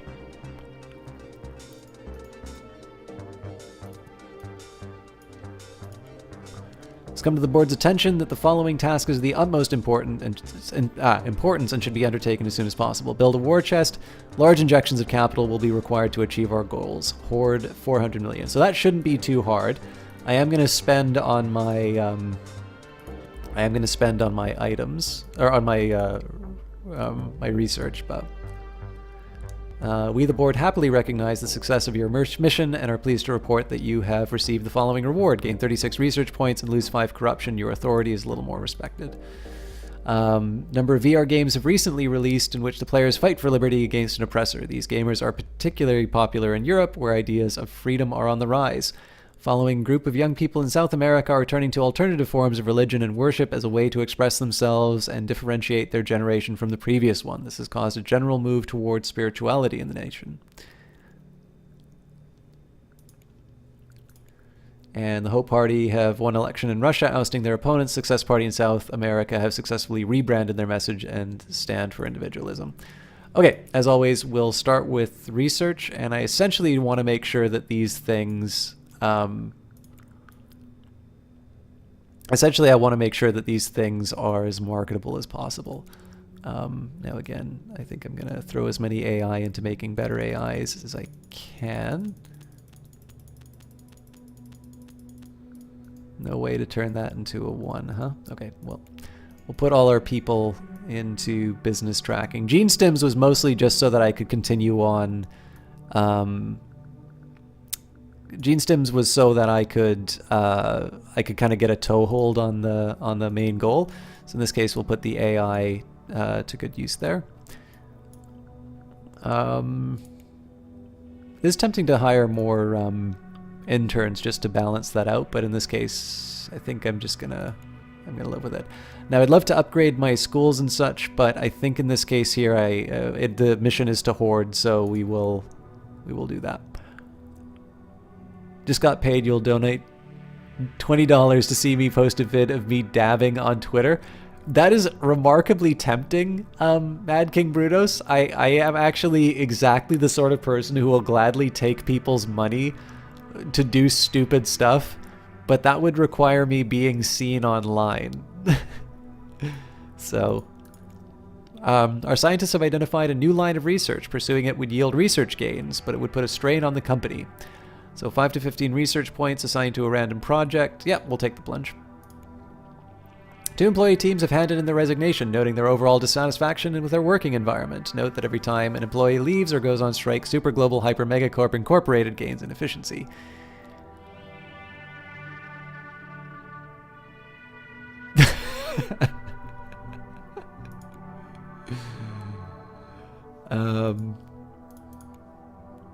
Due to unexpected progress in our research, the following projects have received a boost. Project Frankenstein. Fair enough. Spike in self-help books, herbal remedies, and healing crystals in Russia increase spirituality. Entrepreneurs in the Middle East are improving material wealth. South Africa has become multicultural due to globalization, being exposed to other nationalities, faiths, and culture. And North America has gotten a series of racially motivated hate crimes, suggesting a move towards xenophobia. Okay. Fun for the whole family.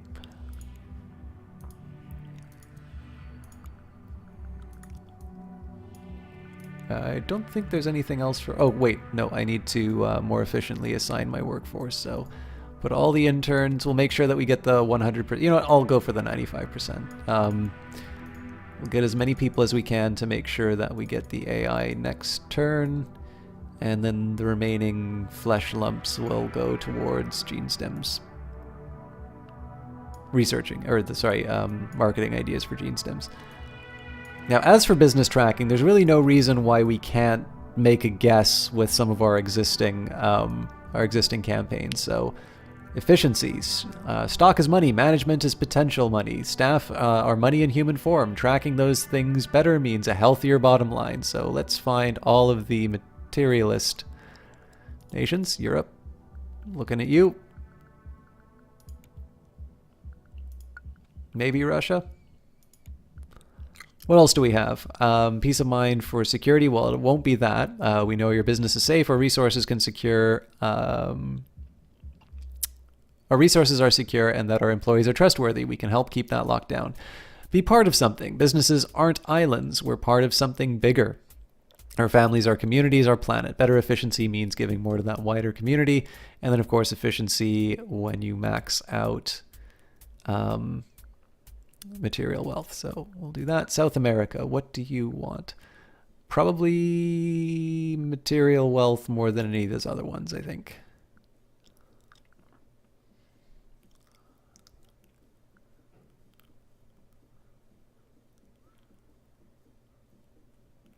I'm assuming time to shine might be publicity, but I'm not 100% sure on that one.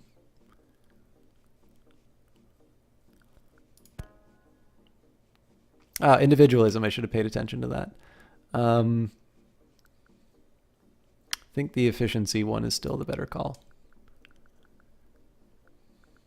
Okay, so let's find individualist countries. They're not perfect fits, but...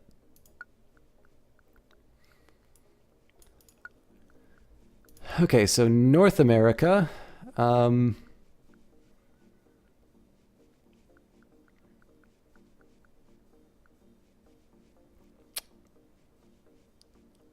security is not bad. I think security is stronger than multiculturalism here, so let's see if anybody else wants security.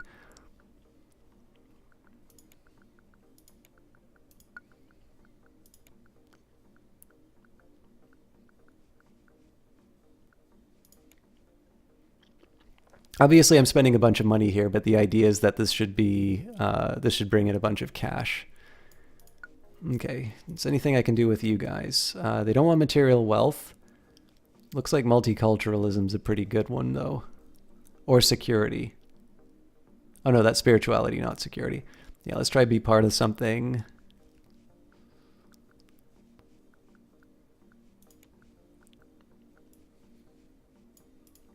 Oceania is going to be the odd one out here, I think. So we can't appeal to xenophobia, unfortunately. Can't appeal to security.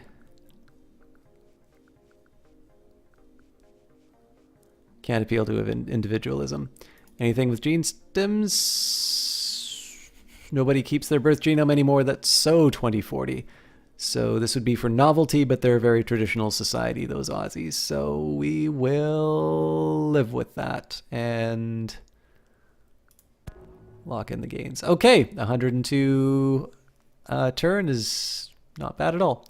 AI charging ahead. Super Global Hyper Megacorp Incorporated continues developing better, faster AI. As tech accelerates exponentially, some ask, are we becoming obsolete? Super Global Hyper Megacorp Incorporated launches business tracking service. Productivity up, business analyst agrees. Boons for business and the economy. A number of experts are concerned that AI could become self-aware. They are petitioning all tech companies to put in place so-called Asimov restraints, limitations on the AI's code to make sentience less likely to manifest. Excellent idea. All AI workers will permanently perform 10% less labor. Long-term effects unknown. Ridiculous. AI 3 is done. New business era. Cool. And board's happy with me. So 107%. Good news there. Inefficiencies rearing its head again. So let's knock that down. Let's also continue hiring as much as we can. And then we need to we sort of need to realign our research agenda. So we'll carry on with better AI. Next up, we're going to throw as many bodies as we can into marketing gene stems. Now, this unfortunately is going to mean that we won't have as many new products to launch over the next little while. But I'm sort of okay with that because in the end, we're going to be spending a couple of turns selling these gene stems as it is. So in the meantime, business tracking, the only one where it didn't really hit was North America. Can we make any other appeals? Novelty, not really. Be a part of something. Actually, while I'm at it, let's just knock these ones out. Yeah, so these aren't great. So as far as gene stems, let's just go straight for novelty in this case. So it's got to be the far right, Middle East, and Asia. And I don't think there's a whole lot else for me to do here. I could, of course, use the money to buy some more shares in Europe. But again, our goal is to build the war chest. So at this point here, I'm just going to put as many bodies as I can towards researching some new marketing angles for the gene stems. Other than that, I think we'll just... Actually, is there a market that this isn't operating in? Right. Oceania. I suppose be part of something is the best I can do. I'm reading these things too fast. I keep forgetting about things. Like I keep associating multiculturalism with collectivism, and those are very different things. So anyways, moving right along. Gene stem craze sweeps the Middle East. 43% of people surveyed now stay up all night partying or working. Sleep is for the weak. Let me just guess. Super Global Hyper Megacorp Incorporated. Why didn't you use the short name for that, Google? You gotta remember the incorporated at the end. It has come to our attention that the global supply chain for cobalt is extremely valuable. We could exploit this. Cobalt is a rare mineral mined in only a few select locations. It is so useful, however, that every electronic device contains cobalt. Controlling the cobalt supply would net us a great deal of money and influence. Though cementing our monopoly could disrupt the world economy. I fail to see the downside. Sorry, just bear with me a quick second here, guys. I need to quickly switch between screens. By the way, I sort of feel like the game's quite quiet now. I'm going to try and adjust that volume if I can. I don't know if I can do that within the game, though. Oops. Sounds like a golden opportunity. So apparently the master volume went back up on me. I might have to submit a bug report for that. Project delayed due to inefficiency. One intern team has handed in the resignation, complaining about... Did that change each time? Hey, that changes each time. Has handed in their resignation claiming 20-hour workdays are against the spirit, if not the letter of the law. Cat food.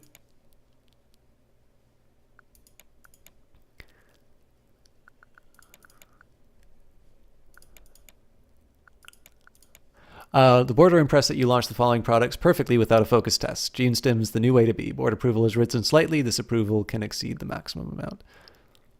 The game is being quiet is great because you're using Command and Conquer music to overhaul mod for RimWorld. Classy. All right.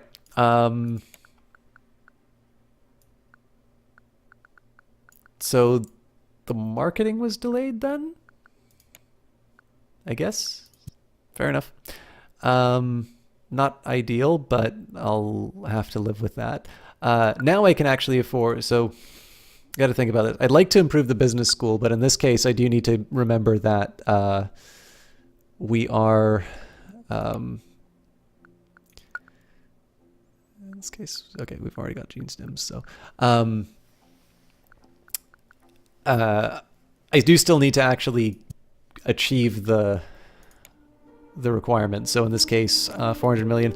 I'll make sure that I keep this lower, but this is basically going to be an income generator. So one of the reasons why I like taking buy shares for certain countries is that it's, you know, when I don't have a workforce to hire, it's a way that I can spend money to generate income. So in this case, we'll just buy enough that I'm still going to go over 400 by the end of the turn.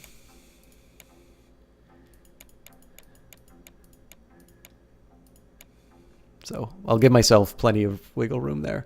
We're 66% owner of Europe. And we beat we got the agenda. So this tutorial explains how sales and profits are calculated and what might affect them. Open the research window. Don't tell me what to do. The amount of work needed to finish a project is the labor cost. Some projects need more research than others. For instance, social media's labor cost is 10, but business tracking's is 20. The more workers it takes to research a technology, the more valuable that technology. Now select a nation. Europa. Each nation is a prosperity chaos slider. This shows how prosperous a nation is and how close it is to total anarchy. The more prosperous the nation, the more money our tech will make there. If the slider is at maximum prosperity, products will make twice as much as if it were on the brink of chaos. Once a product has been launched, that product's income will drop over time as people lose interest. You can boost income by relaunching a product, but each launch will be less effective than the last.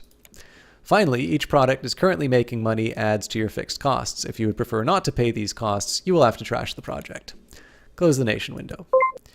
You can see how well your tech is launched in the marketing interface on the left-hand side of the screen. Click on a product in the marketing interface to see how well that product is launched.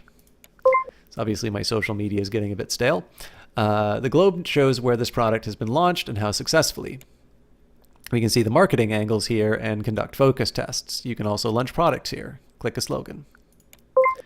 Now you can click on any nation to launch the product with a selected slogan. This is sometimes more convenient than launching from the nation window.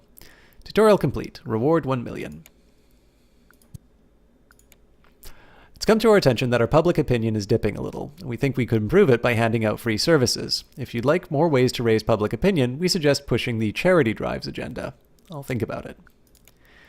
It has come to the board's attention that the following task is of the utmost importance and should be undertaken as soon as possible. Refound a nation. The nation of South America is on the brink of ruin, but could also become useful if properly exploited. Push South America into anarchy, and then create a new nation from the ashes. All right, incite riots, move 1 or 2 spaces towards chaos, lose 5 public opinion, requires 4 military connections. Question is, can we launch products during the revolution? So again, I'm only one marketing angle away. So what I'm going to do here is I'm going to clear out my employees, and with the exception of whatever it takes to get us close to the edge.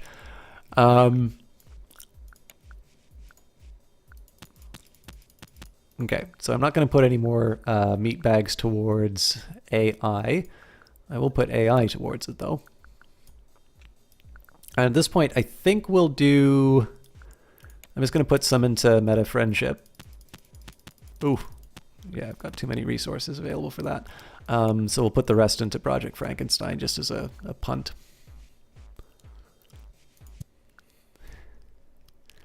Sounds like the real life CIA regime change in South America. Okay, intern team has handed in the resignation. Bunch of Gene Stims ads. We should probably get to work on those right away. More employees. We, the board, happily recognize the success of your mission, build a war chest, and are pleased to report that you've received the following award. Lower inefficiency. Okay. Good news there. Let's upgrade the business school just so I can start taking advantage of the... Actually, you know what? Let's put a little bit inside there. I do really want to focus heavily on the business school because that will allow me to target my advertising even more. In terms of employment, let's just keep increasing the head count.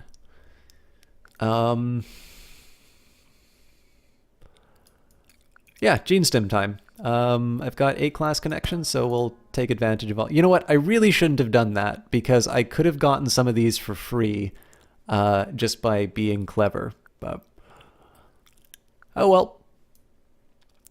Let's see if we can do a better launch in Asia. Sleep is peace. Quality sleep. New way to breathe. We'll try it, but I don't think it'll be great. Okay. Free of the grind. Okay, let's take a look for as many... Excuse me. Let's look for the freedom countries first.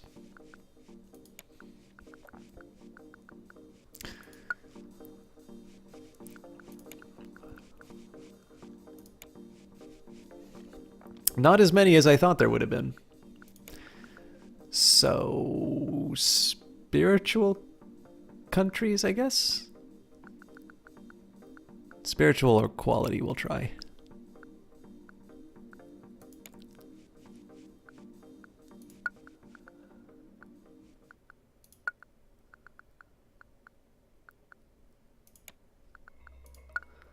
So Russia likes quality.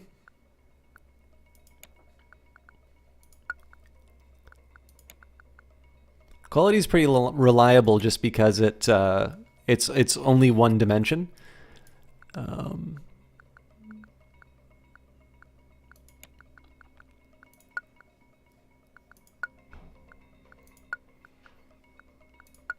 Okay. So the remaining question is there any place we haven't launched this?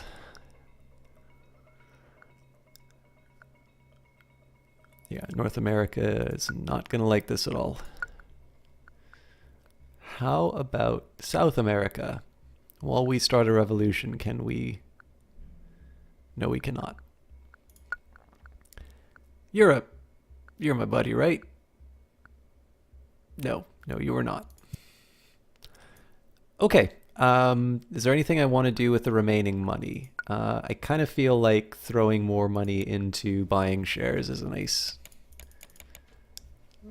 easy way to make a little income. This tutorial will teach you how to use public relations. Open the public relations interface. You can use PR to assuage social ills. Looks like the volume came back with a vengeance.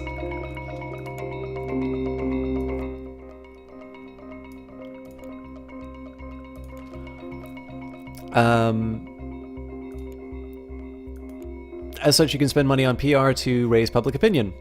This is a list of all the PR stunts available. Each PR stunt has a cost and a time frame, and will gain you a certain amount of public opinion. The more expensive the PR stunt, the more efficient it is for gaining public opinion dollar for dollar.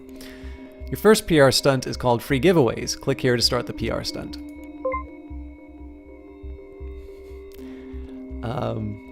And you think this gives you power over me? This PR stunt takes one turn, but bigger stunts take longer. You can also run several PR stunts at the same time. Finally, look at the last 2 PR stunts, Job Creation and Assist Developing Nation. They are only available once you have unlocked the NGO agenda. These PR stunts allow you to raise prosperity in one nation when they are completed. Job creation will raise prosperity in a prosperous nation, and assist developing nation will raise prosperity in more chaotic nations. In future, therefore, you could use these PR stunts not only to gain public opinion, but to shape the political landscape slightly. Tutorial complete, but no money. Okay, looks like you're only... I mean, it says I only had one available, but... Oh, locked until I do charity drives and NGOs.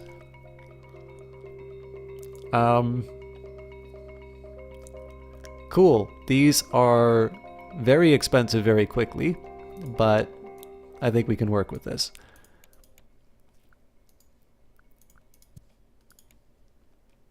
Due to the level of chaos in Europe, more police are required. Since we are a majority shareholder, this is our responsibility. So don't have the connections, unfortunately. So it's a coin toss that Europe will lose prosperity. Let's hope it didn't. Following nations have undergone minor cultural shifts. Content producers in Russia are presenting more diverse range of heroes to audiences in terms of race, sexuality, and gender. This has made people more tolerant of multiculturalism. And we thought it might be interesting, you might be interested in the following geopolitical update. The Hope Party in North America have successfully rebranded their message, and they now stand for multiculturalism. Well, first of all, we need to burn down... Oh! All right, I need to invest in some nasty people. Now, for some reason, Gene Stims didn't actually finish like I was hoping it would. So for meta friendship, let's throw more people into that research. For Project Frankenstein, let's throw in some... In fact, let's put as many regular employees as I can. Now we're also going to take out whatever AI I can in developing level 4. I want to make sure that I get it next turn, but I don't waste resources in obtaining it.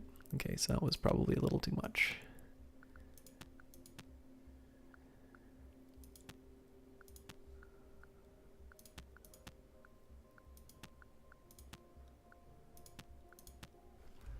Just trying to kind of find an ideal layout of... I just got a really like passive aggressive message from Duolingo saying it's like, these notifications don't seem to be working. We'll stop sending them for now. And I'm like, fine. Okay, let's do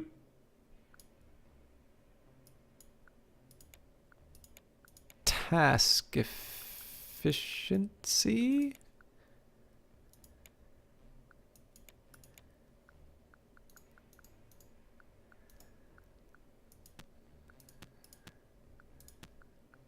Okay, good news there. So the rest will go to an employee nanny. So we will be generating a lot of products soon. Gene Stims, we're not done yet. Meta friendship. Let's see what we can do. Find your tribe. With our metadata, you can find a community that's perfect for you. That's a tricky one, actually.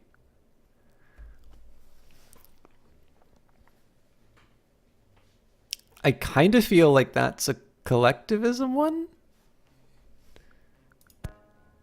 Yeah.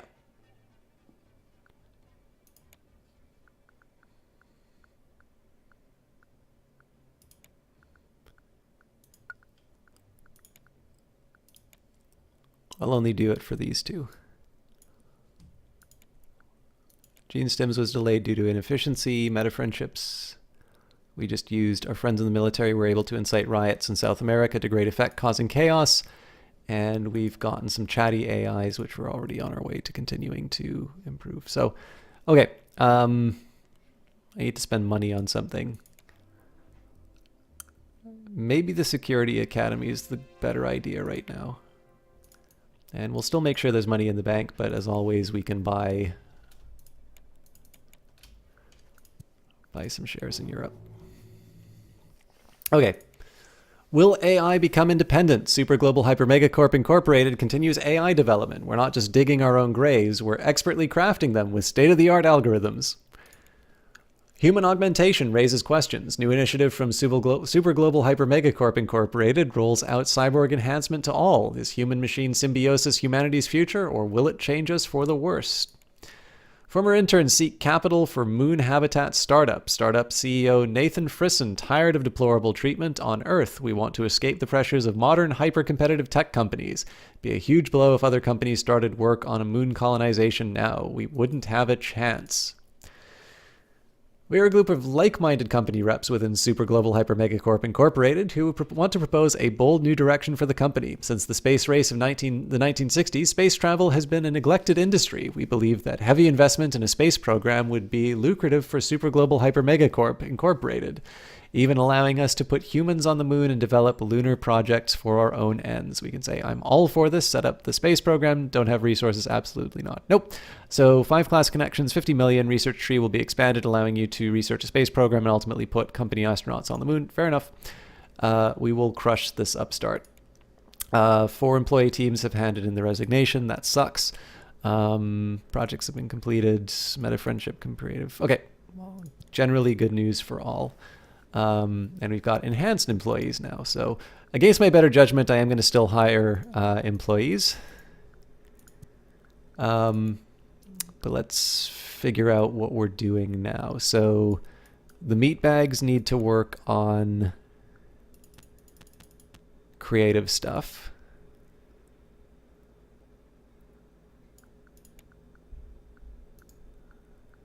So we'll get these guys focusing on task efficiency. I kind of want to throw as many resources as I can into developing this last stage of AI. But I do also want to do the space research.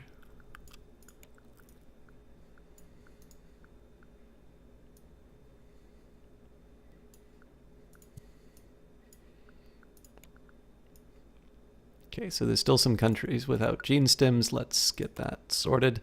Take your time. We all know how busy modern life is. It can be hard to fit all that in. Work, sleep, kids. Free time is nowhere to be seen. With these stems, you'll have more of it than ever. I think that's convenience? Yeah.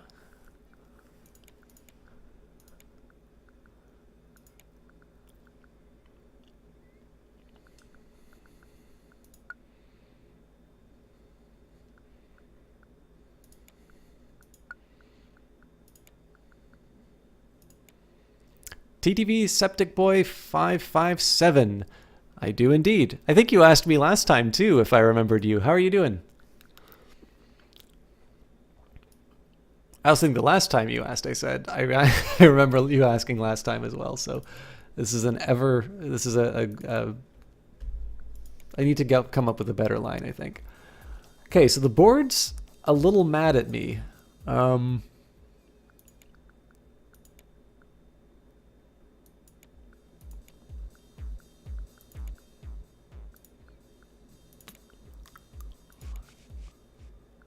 It's because of the public opinion.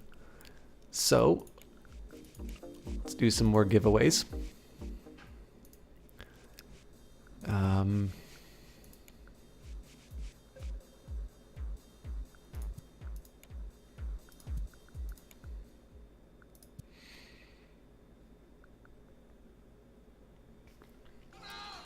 Thank you very much for that host. Okay. So we're launching in these countries. That should be, those 2 should be the last of it. I would never want to belong to any club. Thank you for the follow. Like me for a member. I guess sleep is peace is the best option we have for this one. That's weird. I thought we did gene stems in Europe already. Let me just get a quick drink of water.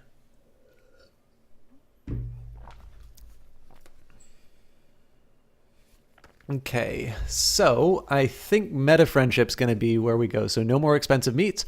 Expensive and useless meetups are a thing of the past. Now you only need to spend money on friends that are likely to be a good return on investment. Cool. And no more unlikables. Hate it when a cool friend turns out to be a socialist or a social justice warrior or a closet gay. Now you don't have to. We'll root them out. These are a little hard. These are a bit harder for me to figure out in terms of what agenda they're pushing, and I feel I feel like I'm a moron for not getting these. Can I play Anthem? Is Anthem still available right now? I thought the Anthem is closed right now. It's no longer, the demo is no longer available. But I will be able to play it when the full game comes out, and I am a member of Origin Premier, which means that I will be playing it. I guess it's a week before release. Let me just take a quick look here. Origin Premier Anthem release. So Anthem comes out February 22nd, but I know if you're a Premier subscriber, you get it, I think it's a week early. February 15th, so give it 10 days and change, and you'll be able to, you will definitely see more Anthem, because I had a good time with it, and I had a great time with Johnny Big Time. So with any luck, I will be able to coerce him into another round. Let's keep inciting those riots in South America. Depending on the options you pick, the internet will judge me heavily. Clearly, No More Unlikables is heavily skewed towards security, and yeah. So I feel like No More Expensive Meats is probably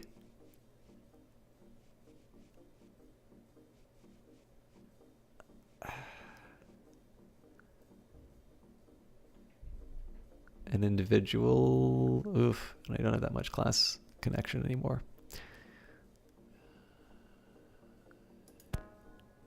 Oh yeah, of course, xenophobia.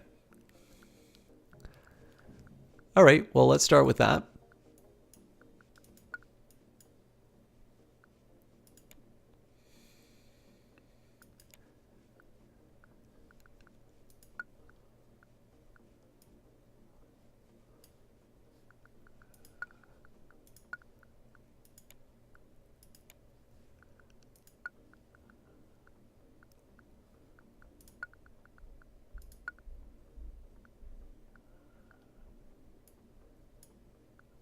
Let's maybe try and find an individualistic society.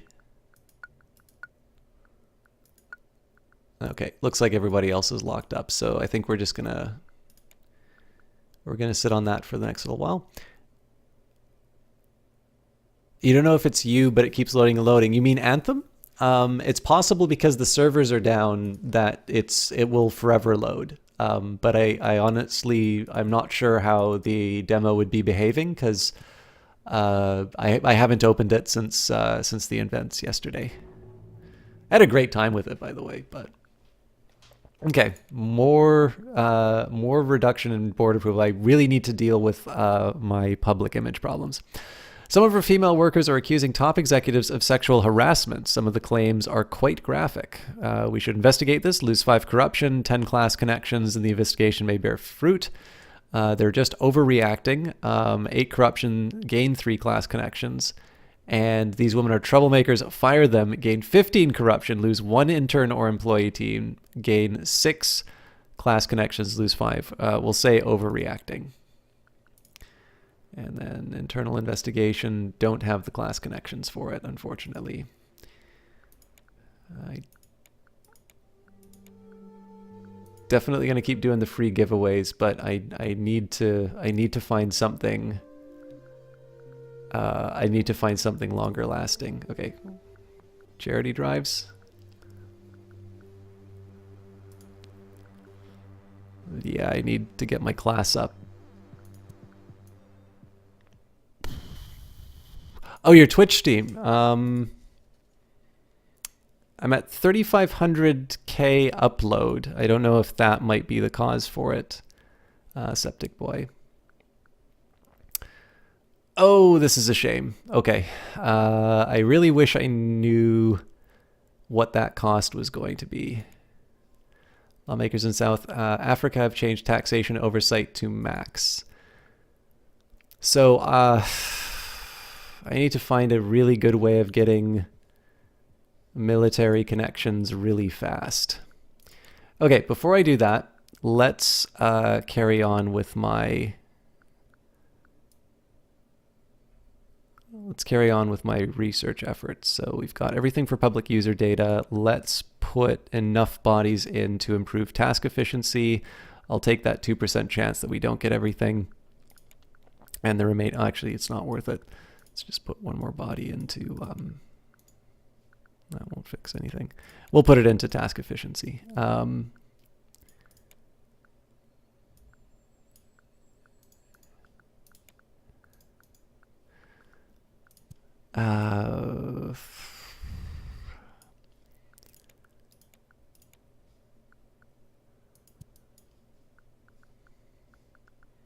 How long will the board wait? 17 turns. Okay. Outside chance we'll be able to pull this off, but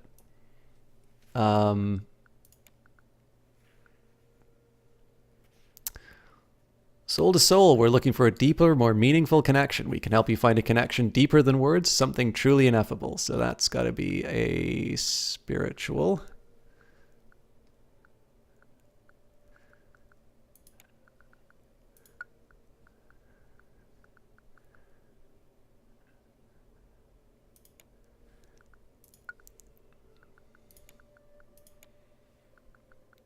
Oceania, let's see if we've got any other... Oh, they've already done. There's really nothing we can do about business tracking, is there?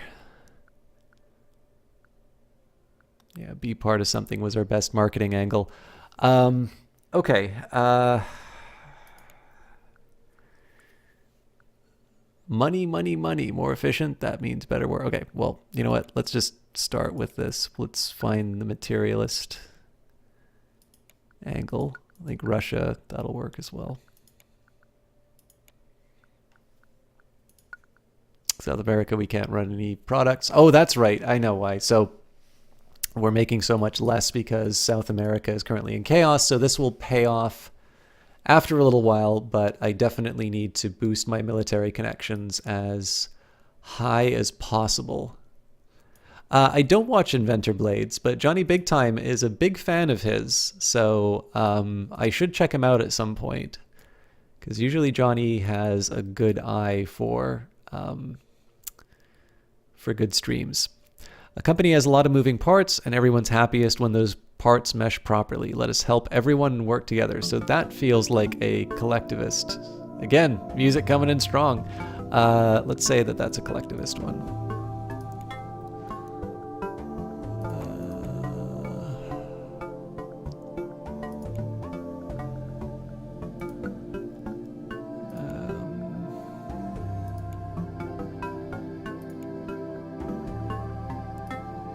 I think that's all we've got for now, just because I'm still hiring my workforce. We're still researching the task efficiency ones. What I want to focus on when I can, once I'm done the AI, we're actually going to start putting some resources into space. Okay, we're improving our money. This tutorial explains your long-term goals and agendas. Open the agendas window. Agendas are big, expensive projects that give you some kind of long-term advantage. For example, the Rapid Task Force gives you access to an extra menu where you can spend your connections on espionage missions. It also unlocks the Armed Task Force, which you need for more advanced espionage missions. A media conglomerate allows you to improve public opinion with media influence. Pro-corp tax laws reduce the amount that you pay in taxes. As you can see, agendas are powerful long-term investments in your company's future. You will now unlock an agenda. Click on the Rapid Task Force agenda at the top of the agenda list. To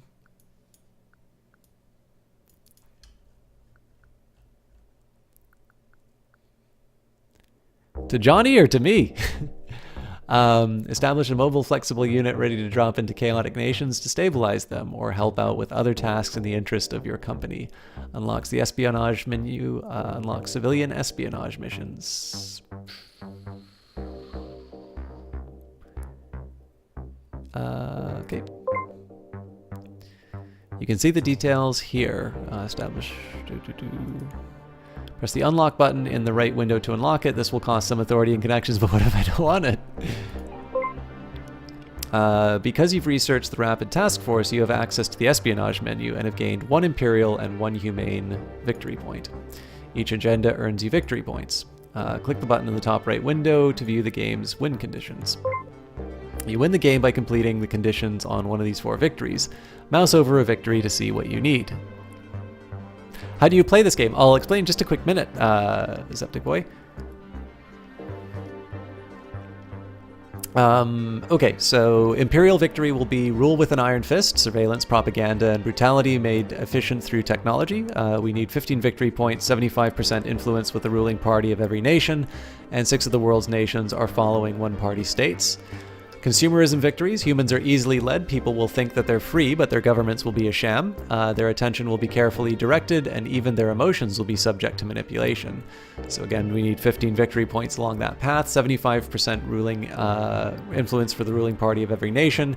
6 of the world's nations must be democratic, and all the nations must have low tax. Oh, I was wondering how Apex Legends was Johnny Big Time, because obviously we'd been talking about that a little bit earlier. It seemed like something that would be up your alley. And sorry, sorry, Septic Boy, I will tell you how to play the game. I just need to get out of the victory screen first. So, New World Victory. Corporations are the future, the next step in human civilization. Revolutionize the world and remake it in the corporate image. So 15 victory points, 75% influence with the ruling party of every nation, and 6 of the world's nations have to be corporate nations. We will have 2 once we convert. Wait a minute, why are my military connections 0? That's a big problem. And then humane victory, leave the world arguably better than you found it, with fairer taxation, more representative governments, and more responsible oversight and kinder social infrastructure.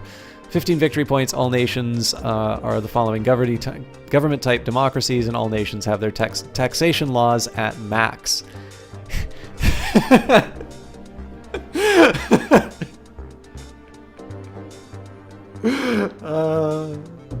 Okay, sorry.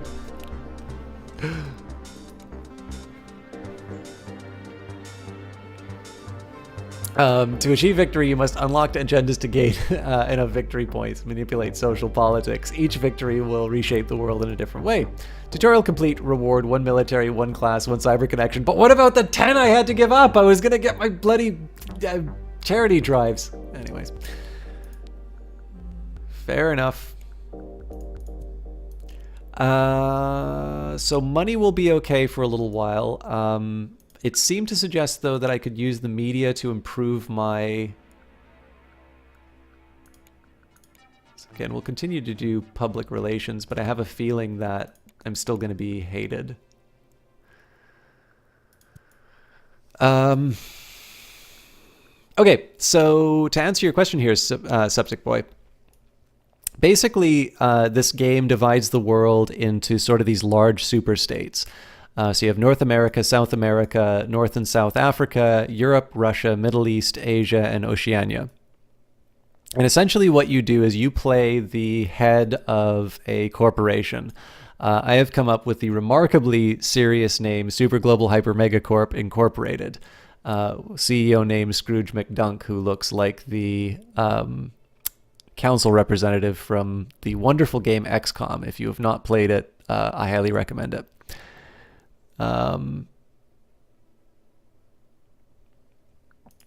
But basically, the idea behind this game is that you are going to be researching all sorts of different products, and you're going to sell them to people, and you'll use the money generated from your products to gain more control over the world, and ultimately help the board of directors sort of achieve immortality in the form of sort of additional genetics and sort of consciousness transfer. And if you fail to do that, they kill you. So figures are happy, some workers are not. New task efficiency service improves profits. Workers not so happy. I liked some independence. Now I'm just part of the system. Okay, supply at Super Global Hyper Megacorp Incorporated, monopolizing cobalt supply chain. The first step in getting a stranglehold on the world's cobalt supply is finding a source of our own.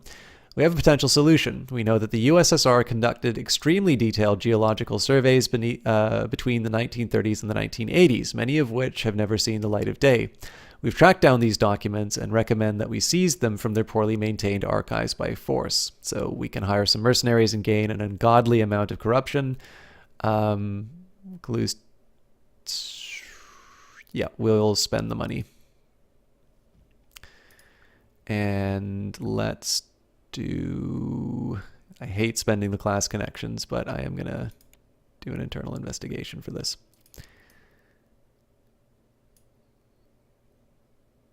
It is a little complicated, Septic Boy. I mean, so this is very much, I know I'm quite different from Johnny Big Time. Johnny Big Time's really good at being very active with his viewer base. He plays a lot of action games, and I like those too. I've actually got a couple of good first-person shooters that I'll be playing before too long, and obviously Anthem is coming out. But one of the things that I like to stream a lot on Twitch, and I think this just makes me a boring old man, but I really do enjoy games which either have good stories behind them or strategy games. And so the idea about this game, one thing to remember is that the job that I do when I'm not streaming is I'm an economist.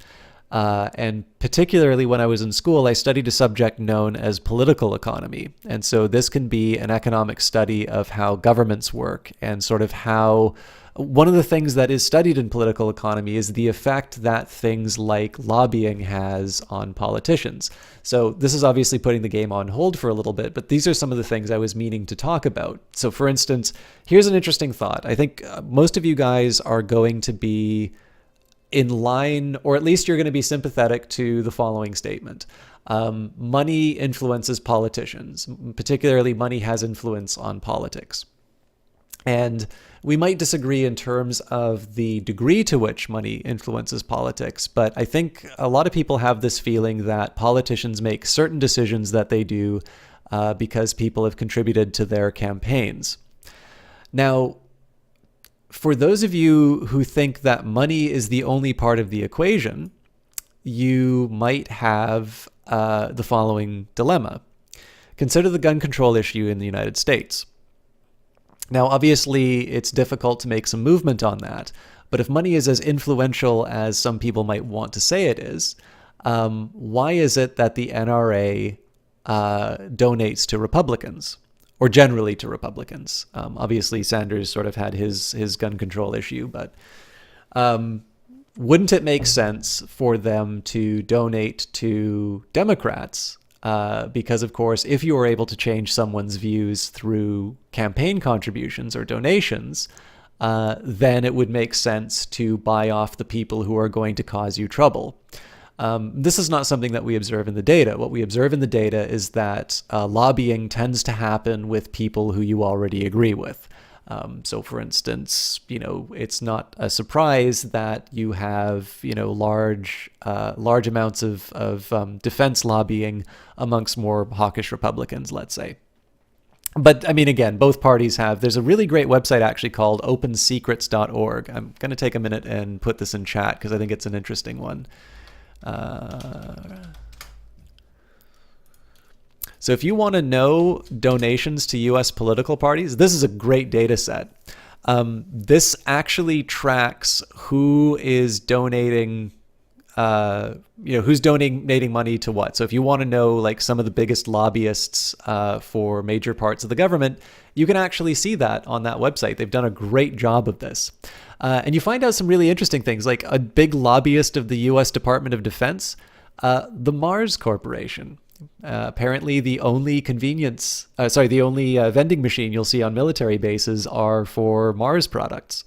But yeah, that's a website that tries to track the influence of money on politics. So one of the reasons why I like playing games like this, this kind of goes for everyone, but particularly with Septic Boy, is that it's a subject that I have studied in the real world, and I tend to think about these things on my own. And obviously it's not, I'm not very fun at parties, like somebody comes up, obviously with my green eyes and sexual charisma, there's this, blonde that walks up, is like, "Hi, so what do you do?" And I'm like, "I study the influence of corporations on the government." And then I get a seat to myself. It's not quite that. Now, obviously, I don't do that at work because I work for the government. But that's some of the things. It's very interesting to see things that I study and understand reasonably well modeled inside of games, because obviously a game has to be fun and a game has to be understandable. Some of the complexity that you'll see inside of some of these studies, wouldn't make for a very fun game. But this is a neat one because it's giving me. So one of the things that I've been doing a lot is hiring as much AI as I can, hiring lots of people and putting them towards a lot of profit generating activities. But one of the things that's happening for me right now is I've got a massively unpopular company. I mean, I'm really doing the Facebook strategy here. But what this is translating into is increasing disapproval from the board. And so if I continue on this path, I might actually wind up in a situation where I'm not able to carry on. And this is one of these points, in history. There have been some cases where companies grow too powerful, or they begin to abuse their positions, and there's sort of a lot more public outcry for sort of regulation of these companies, or sort of the disbanding or the breaking up of them. And so it's kind of interesting in this game where like I can try and just bully everyone with my money, but if I try and do that too much, I actually wind up paying for it in the form of, losing the game. So you actually need to find the balance between things. It's kind of exciting to play it that way. So, no, I totally understand, Septic Boy. I'm also talking very rapidly, and I will be completely honest with you. I would not have cared about any of these subjects at your age. So. Galva says you were reading about how Chalk holds a record in how fast he can make cute blondes.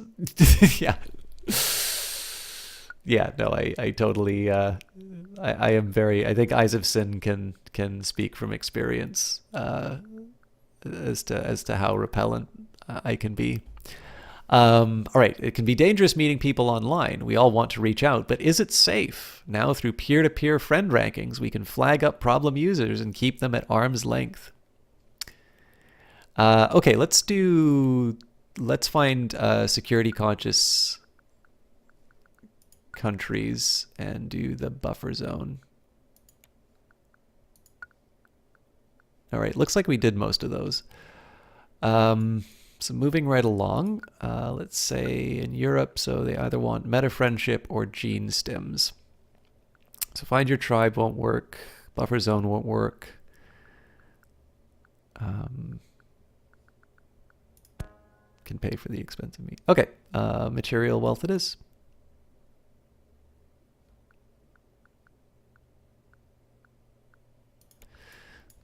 So Russia should like this one.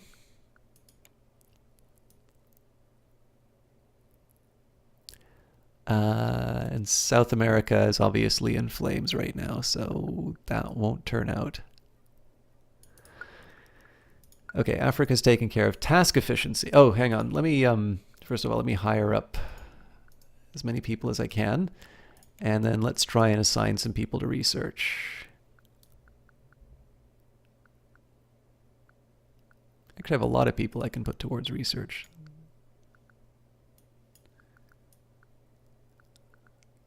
Yeah, we actually don't have any new products coming out. I should be concerned about that because I do need to generate more money. But let's start with the space research. I'm willing to go for a 1 to 2 on this one. Let's finish off the employee nanny. Once I finish my sort of AI drive, I think what I might do, I might start clustering my my group. So in this case, we'll do one focusing on the gene splicing path, one focusing on space program research, and then the rest of it is going to be focused on. They're basically what I'd ideally like is sort of 3 tracks. One focusing on income generating research, one generating on sort of immortality research, and one focusing on space. So have I played Fortnite or Rocket League? I've played a little bit of Rocket League. I've only played 1 game of Fortnite. Fortnite is not exactly my sort of a thing. But I have a feeling that if I were to play it enough with the right people, I probably could be won over. Okay, so we've got squeeze a little more. Don't settle for average results. You want to get the best possible work out of your employees? Now you can. Work will be better than ever. Modernize, systematize. Task efficiency is a race against your competition, a constant moving target. Tech that was top of the line 6 months ago can be junk in a heartbeat. So out with the old, in with the new. Okay, well, obviously novelty is the big one here. A contented machine, a company has a lot of moving parts, and everyone is happiest when those parts mesh properly. Let us help everyone work together.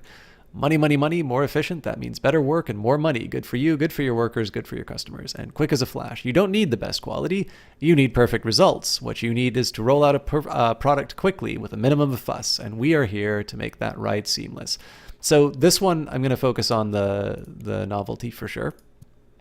In fact, for gene stems, so I don't think we could make gene stems work in Europe anyway. So meta friendship.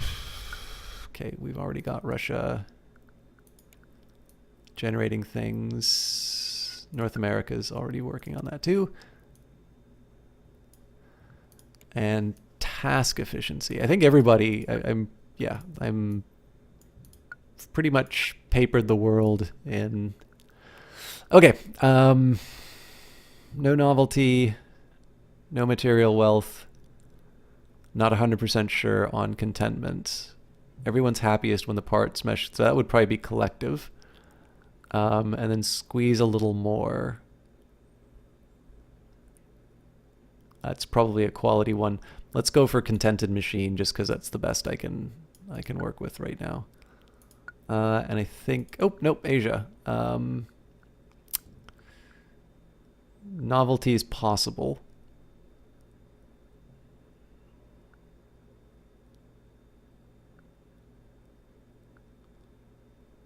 Yeah, we'll go for that.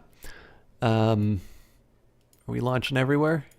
Yeah, either we're launching everywhere or it's completely papered with products. So we're now at a negative, but we should be in the black. This will actually be kind of interesting to see how this works.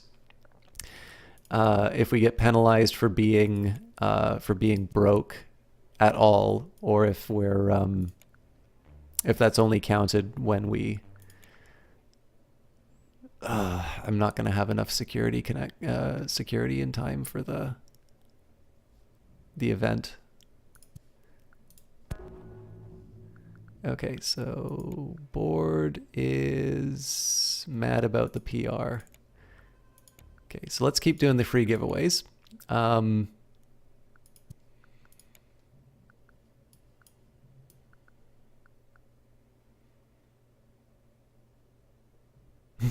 All right, have a good one, Septic Boy. I know this is not your sort of thing, so I appreciate you hanging out for the time that you have, but I totally get it if this is not your kind of game.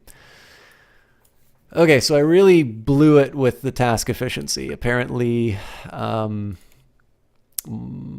novelty angle wasn't good enough for Asia. So what I think I'm probably going to wind up doing here is just sitting on my money.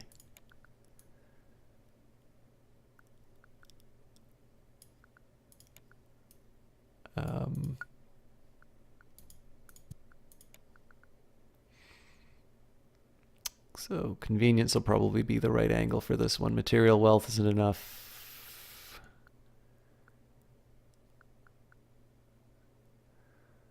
Yeah, we'll do quick as a flash. So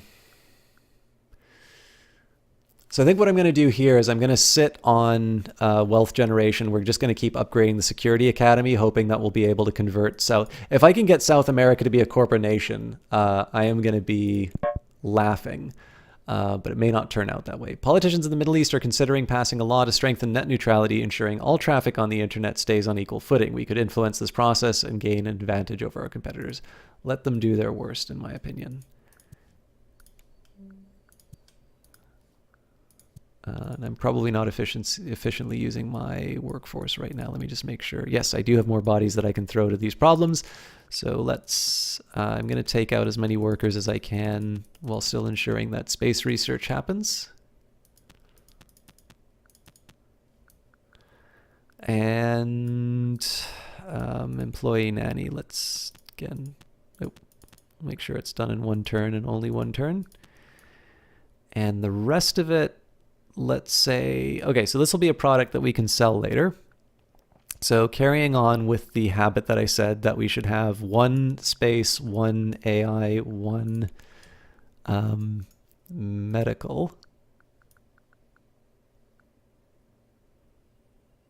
Yep, I'm happy with that distribution for now.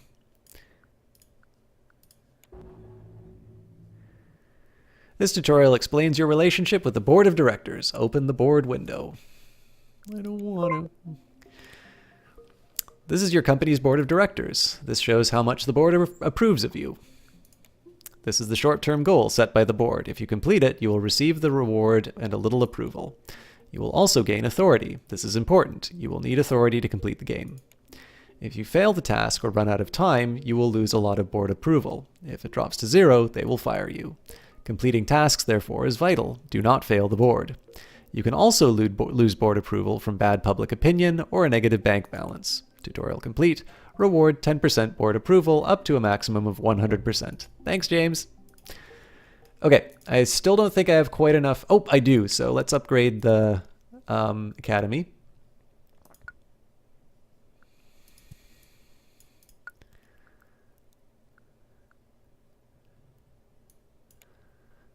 I wonder if this thing will just, so there's 2 fires right now. I wonder if this thing just becomes its own nation after a while.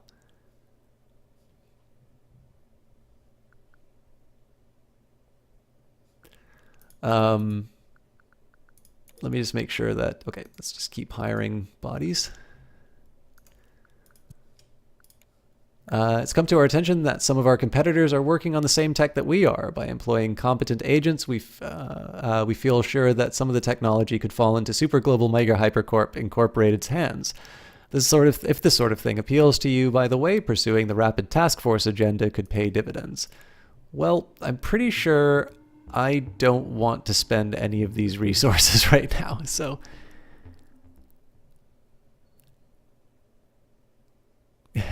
You're very kind, Galva. Super Global Hyper Megacorp Incorporated reaches for the stars. New space program promises to reignite space travel. Lawmakers in Russia have changed business oversight to high. Lawmakers in North America have changed human rights oversight to high. Well, we'll deal with that later. 2 employee teams have quit. We finished space research in the nanny, and we have hired a bunch of new bodies. Good news overall. So let's make sure that we're not putting too much talent into designer organs. Okay, well, I can basically put anything towards it and it'll turn out, so good news there. How many AI can I pull away from this task? Quite a bit, it seems. Cool. That's good news, actually. So ideally, I'll get 400% on employee nanny. It's very okay, never mind. I'll actually go for 396 just because I can. Okay, let's just see what we've got here. So basic research on existing tech preparatory to beginning a space program. So we can do rocket tests, which are build some kind of device capable of sending people and objects to low Earth orbit. We can also do space safety of fungal scrubbers, genetically engineered fungal life forms that can grow on shuttle air vents and scrub carbon dioxide from the air supply, nanobots. I mean, this is cool and all, but we don't need safety. We need to put huge rockets in the air. Well, obviously we're able to get this done pretty quick, so I guess I can do a little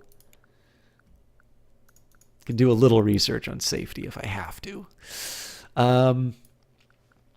Okay, so gene splicing's good, AI is good, combat is fast. Let's put our meat people to, I really do need to generate more money. So this will be social optimizer. Social media chat log and schedule analysis improves the efficiency cost-benefit ratio of your social life. And I don't have a lot of money right now.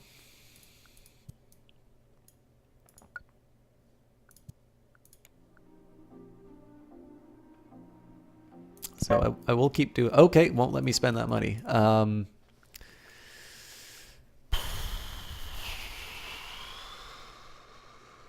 I wish I had an easy way of generating secure military connections. Okay, let's think about, I mean, if I need a sudden influx of cash, one thing I can do is sell a bunch of shares of Europe. The catch is that that's going to lower my monthly income, or my income each turn, and that's going to put me in a death spiral. So let's take a look at what we can do. So what are they up to? What are your workers doing when you're not watching? Are they really playing Minesweeper, or is that a cover? Could they be a saboteur in disguise, an illegal immigrant? How far can you trust them? Okay, so every security-minded nation is going to get hit with one of these things. And we've got 3, so that's great news.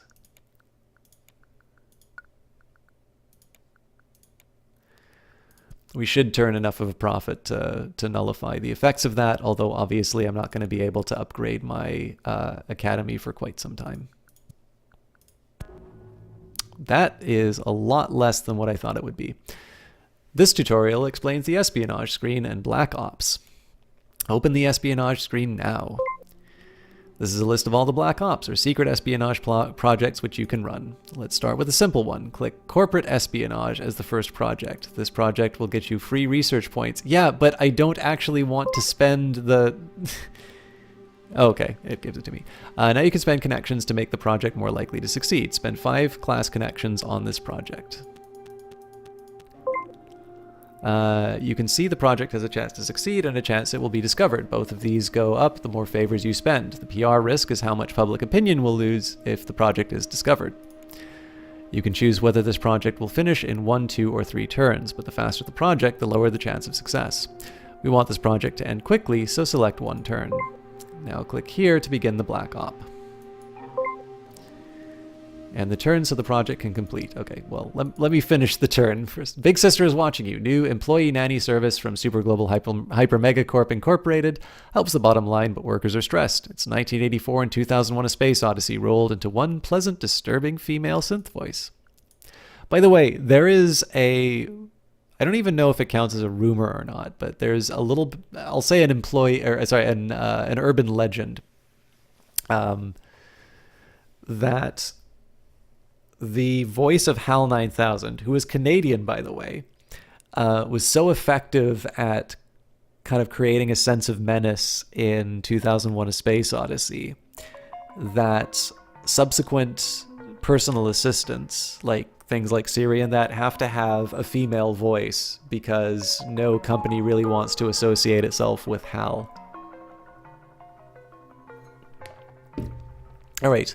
AI is now smarter, faster, and better at all tasks than humans in every measurable field. The era of humans is over. The era of the machine is beginning.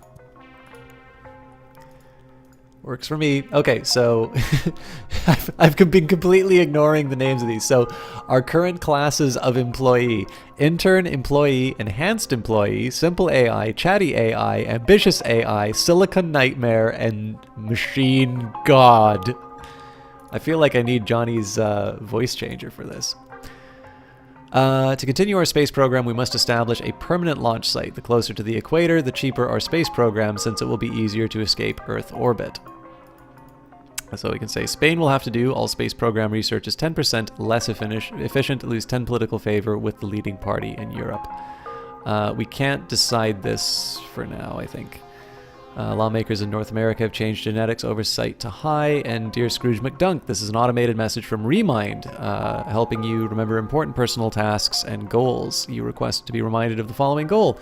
This is another reminder that I really should be working on eternal life. That body of yours isn't getting any younger. Remember, the answer must lie in gene splicing. Maybe you'll be able to transfer your consciousness into another body somehow. And remember, Even after you've researched how to grow bodies, they will need time to grow. Okay, so the game is telling me something. I've only got 40 more years to live, basically. So I'm still okay with where I'm at in research, but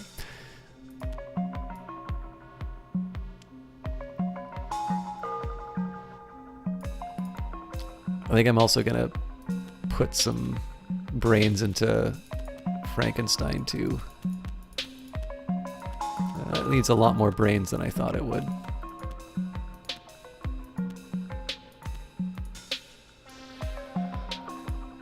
Achieve orbit. Throw as many bots as we can at the problem. I'm a little surprised that the employee nanny didn't turn out, so let's figure out what's going there. Inefficiency delayed me. Fair enough. 2 bio-enhanced teams decided to go on strike, citing poor working practices. They were unable to leave the company due to social ostracism for their bio-implants.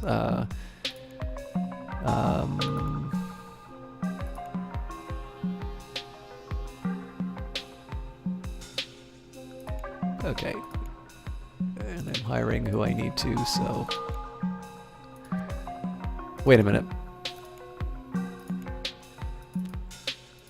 Okay, sorry, I thought these were related to the AI. So... The problem is we don't have any new products to sell to people, so in this case we're just going to have to turn over. Failure! The Black Ops should have finished now. Open the notification labeled "No Subject" to find out what happened. Human enhancement, the Silicon Curse. Rumors of augmented humans less happy, suffer health complications, depressions. I wish I could go back. While spaceflight has historically been limited to simple but effective chemical rockets, they are not the only option. We could reach escape velocity by other means. Say we could just use rockets. We know they work. Moon missions have a small chance of exploding on launch. All space program research is 15% less efficient. You may be able to leverage rocket research for military. Launch loop. I don't have the money for it right now. Yeah, and it won't let me delay this, so we'll just use rockets. Hyperglobal Megacorp Incorporated. Space program takes off.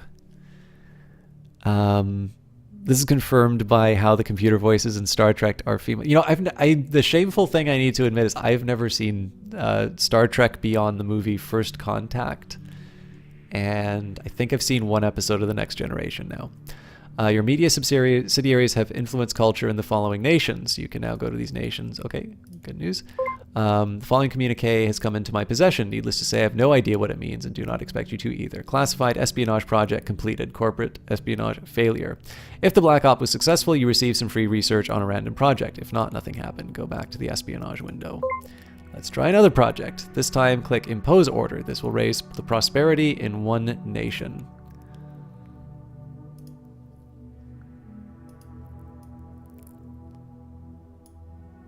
Let's go for Europe.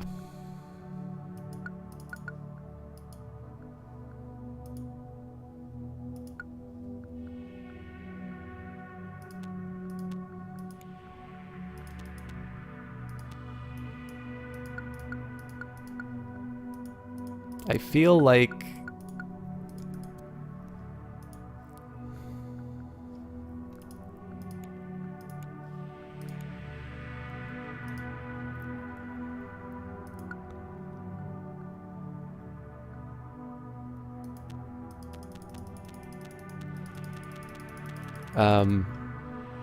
I feel like this is not advancing like it should, so I'm just going to do skip. Thanks, Kyle. Okay,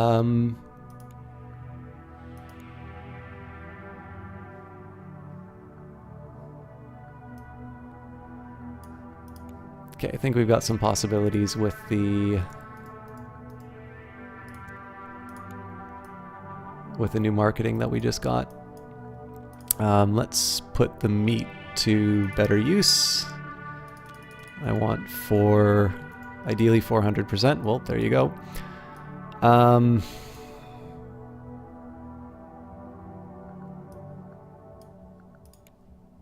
Okay, as far as achieving orbit is concerned, let's just make sure that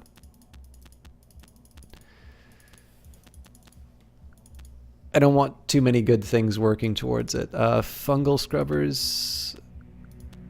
Okay, I can live with that.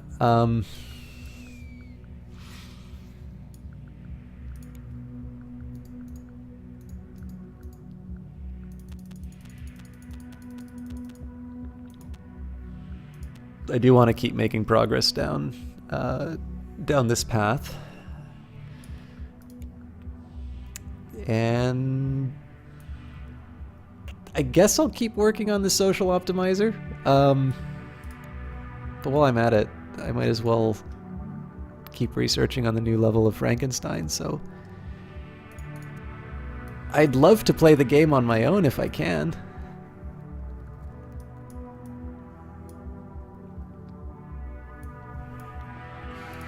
Okay, so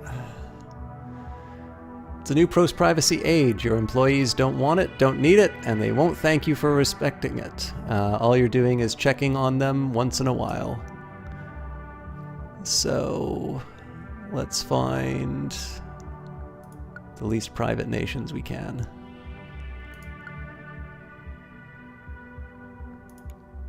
Yeah, damn it. I don't think a relaunch is going to pay what it needs to.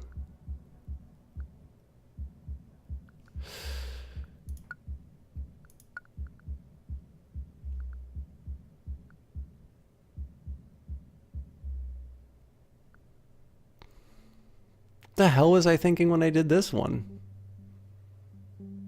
I must have thought the right-hand side was the... Okay.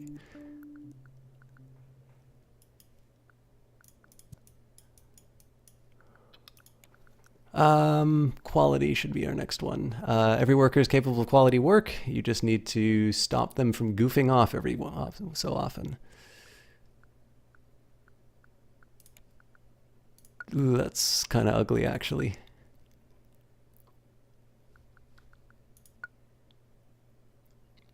It looks like we've already bombarded everybody with the employee nanny, so let's see what our other options are. Businesses are just like families. You might fight every once in a while, but you share a bond. Help your employees become better team players, and everyone will benefit. I'm assuming that that's a collectivist one. Let it flow is almost certainly spirituality, and that's high spirituality. Do you find it difficult to concentrate, to get in the groove, to find a rhythm at work? You need flow, that feeling that you get when you and your work are one. We can help you achieve it, be one with yourself. All right.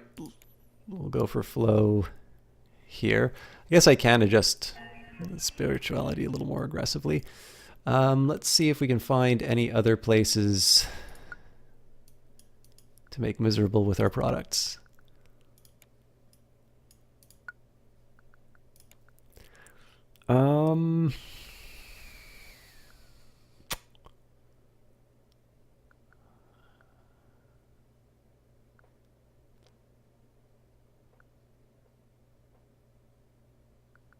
I just think they're not going to like any of this, to be honest. I think the best that we've got would be the security argument. Oh, hang on. Post-privacy age, your employees don't want it, don't need it, and won't thank you for... Oh, okay. Actually, publicity. Well, I'll see if the publicity fits on this one, but it's dubious. All right. Have a good one, Septic Boy. Thank you for stopping by. I've never quite figured out... Well, I sort of get it, but it's sometimes a little tricky for me to discern... Actually, no, I guess I'm launching in everything but Oceania. Yeah, so it's sometimes a little tricky for me to discern between things which I'm launching in and things that are just not available to me. Okay, what can I make the Australians happy about? I think I can lean them towards flow. And Asia. Body armor. The world has never been more dangerous. Pandemics, chemical warfare, violence, and mayhem. Our bodies just aren't up to the task.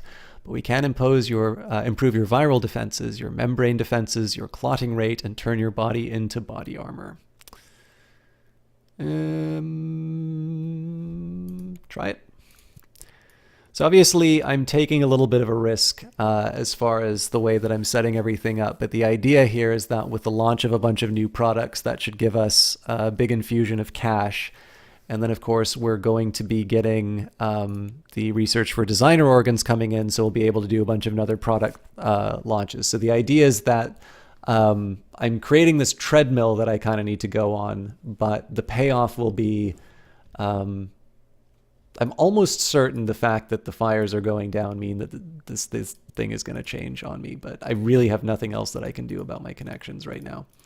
But yeah, so basically I'm putting myself on a little bit of a treadmill, but in this case, I'm sort of testing to see how many products I can keep releasing in this fashion and sort of push myself ahead. So, paid off. This tutorial will teach you about laws. Click on North Africa. You have researched birth clone. It would be useful to launch this technology now. However, it cannot be launched here due to legal restrictions. This is shown by the padlock symbol. To find out more, open the research window. Tech at the top of the research tree is legal everywhere. However, a lower technology is in the tree, the more illegal it is. Birth clone is in the second row, so can only be launched if the law in a nation is high or lower. Now go back to North Africa. Birth clone cannot be launched here due to legal restrictions. To see the laws of the nation, click the Politics tab. This shows the nation's laws. Each law has a strictness ranging from none to max. There are 4 legal categories which determine which technologies can be launched here: genetics, business, human rights, and social. To change a law, you will need to bribe a politician. To manipulate laws, you must first donate money to the ruling party. Click the donate button. I don't wanna. Notice that you've gained favor and influence over this party. Favor can be spent to change laws. 1 favor is enough to change a law from max to high. Change any law now by clicking on the desired law level. That was genetics, right? Wait. Am I missing something here?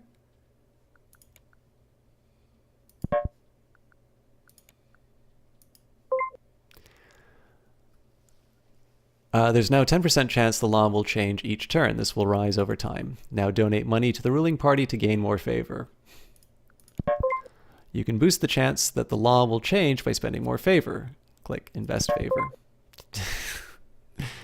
As you can see, this raises the chance that the law will change by 10%. However, this can only be done 3 times per law change. Even bribery has its limits. Once a law is changed, you will be able to launch more technologies. There is another type of law, taxation. Taxation controls how much income you pay to the government. This is a summary of your income here before and after tax. Lowering tax laws will therefore mean that you gain more income in that nation. Bribing politicians to change laws can be expensive. The more you deregulate a law, the more expensive it gets. This is why influence can be valuable. Influence represents how much direct, unquestioned power you hold over this party. Influence gives you a favor discount when changing a law. For example, if it normally takes 10 favor to change a law, if it normally takes 10 favor to change a law, but you only have 10% influence over the ruling party, it will only cost 9 favor. Influence is valuable. If you gain 100% influence over the party, you can change laws for free. Tutorial complete. Reward 5% influence over this nation's ruling party. I think one of the things I've noticed about the tutorials, now, this is probably not a very good criticism to make, because obviously if I have a clear idea of what I want/need to do, I don't need the tutorial, but I do tend to notice that sometimes the tutorial's making me do things which I wouldn't want to do, in the context of I have this particular mission that I need to fulfill or something. But it is what it is, right? Organs made to order. A fresh lick of paint for everyone, or just the 1%. Super Global Hyper Megacorp Incorporated are turning the wealthy into a super race. Super Global Hyper Megacorp Incorporated unveils birth clone service, backup organs, and medical testing for those with cash. Clones will not be conscious. Floating in a most peculiar way, Super Global Hyper Megacorp Incorporated astronauts achieve orbital flight.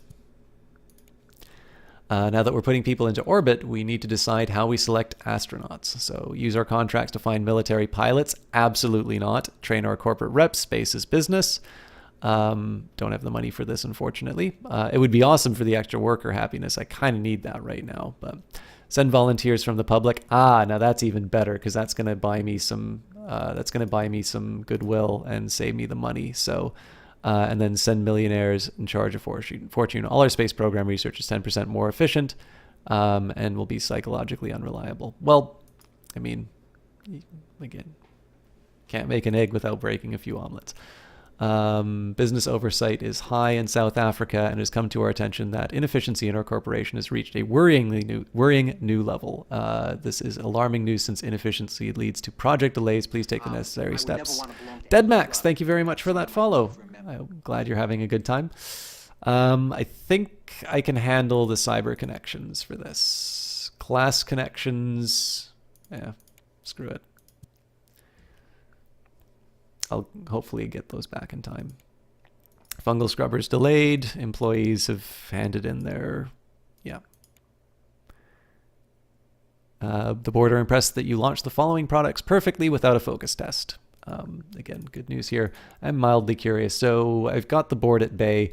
The real dilemma here is I've got 11 turns. I'm not really generating a lot as far as the connections are concerned. So I'll probably be able to found a democracy or a one-party state, but that goal of the corporation is pretty much dead at this point. So we should be able to keep the board happy, but unfortunately, it's not what I wanted. And I did kind of pay a premium to try and achieve that. Okay, I must have screwed up somewhere here. Yeah, because it's a very private country. I really need to be reading this better.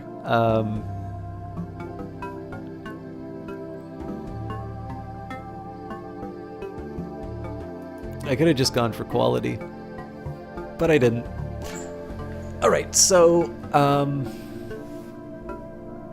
I know South America doesn't have it, but am I missing anyone else? Apparently I am. They're okay with publicity, fair enough.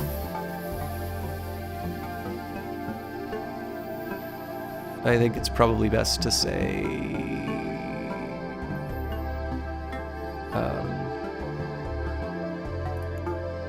we'll try it at least. Now, designer organs. We've got all of the... Actually, you know what? Sorry, before I do that, let's realign my workforce. Oop. I do want my fungal scrubbers. Okay, so again, we'll put the meat towards coming up with as many ideas for birth clones as we can. Turns out that that's all of my humans working on that, so fair enough. I can put more AI towards Frankenstein, but I did say that I was going to be continuing to pursue a space program. So let's just throw the remaining AI towards a lunar flyby. So we'll free up the ones on the fungal scrubbers before too long. We're going to have a bunch of humans working on birth clone marketing for a while, but that's fine because I'll probably still need a little while to market all of my other goodies to the rest of the world. I think I'm just going to live with this for now. And again, we've got a big pipeline of more hires coming in.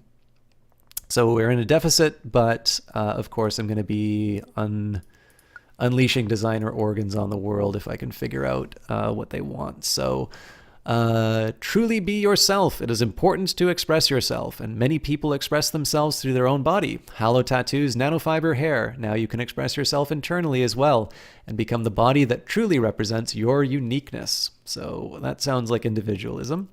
Get in touch with your body. Your body is a temple, a shrine to our evolutionary past and our manifestation in the world. Never before have humans had the godlike power to swap bricks, pillars, altars in or out of that temple as we wished. That I'm assuming that is spiritual. I think we already covered security. The body you want, we're all born into bodies we didn't choose, and that limits us. Want to be a top athlete? Good luck with those lungs. But now you have the freedom to choose the kind of body that you want. I'm going to assume that that's no, this is quality. So tired of that liver that can't keep up? How about those lungs that always let you down? Don't worry, we've got the replacements, and we only stock the best. So, body you want: individualism, collective, security, freedom, spiritual, material, privacy, publicity, quality, convenience, tradition, novelty.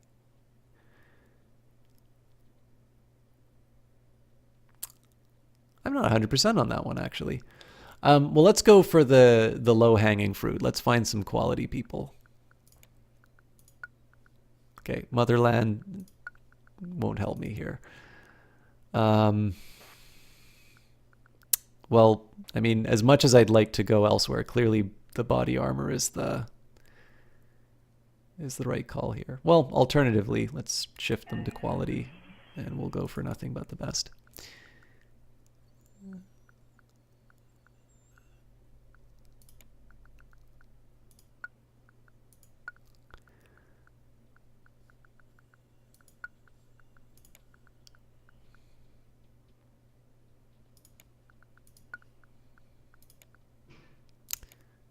So these should take advantage of the spiritual marketing. I forgot the other ones that we have available to us.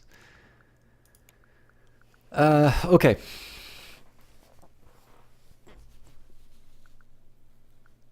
I think I already did a call on quality, right? Russia and North Africa, both of which should already be taken care of.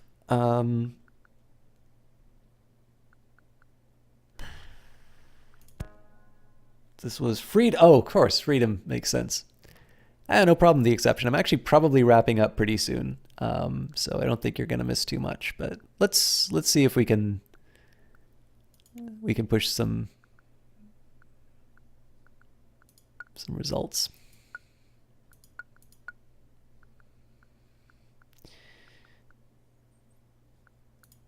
Okay, better question. Where am I not launching?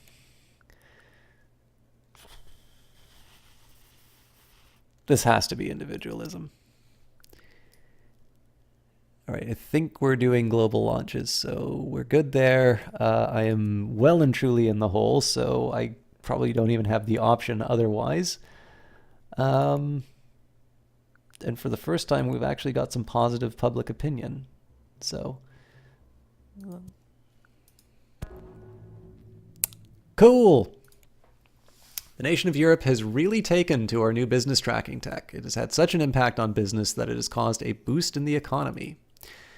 Good news. Not great that we're losing progress, but I suppose it'll happen.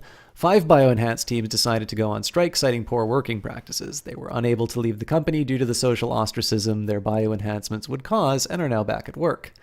Courtesy note to remind you that we have got a truckload of new employees, and the board are impressed that we launched the following products perfectly without focus testing. Designer organs, 3 of those. Okay, so as usual, we'll just continue to blow up the head count. So fungal scrubber's still working. Lunar flyby we're okay with, but I'll try and pull back on the resources.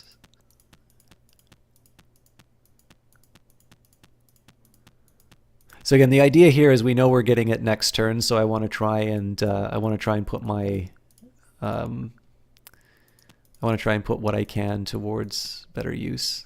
I think I've perfectly balanced it out here. Again, throw more bodies towards the birth clone.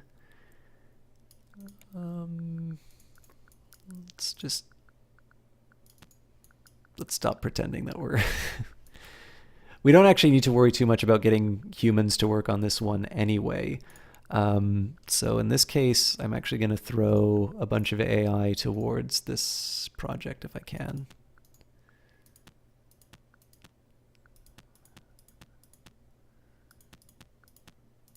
So I'll live with the 2 because I'm obviously going to be switching some resources in.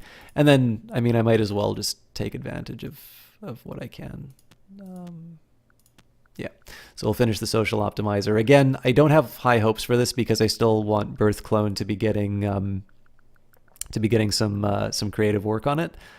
But in this case, I'm trying to just put all of the people who I'm trying to focus on placing the people who are best equipped for a particular task where they need to go. So I think we're good to turn over. Pots of money. This tutorial will teach you about media and culture. First, click on any nation.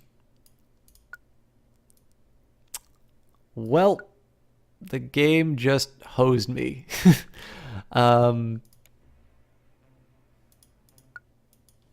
So, in fairness, I did think that the dropping fire. I did think that the dropping fire would be a. I did think that was an indicator.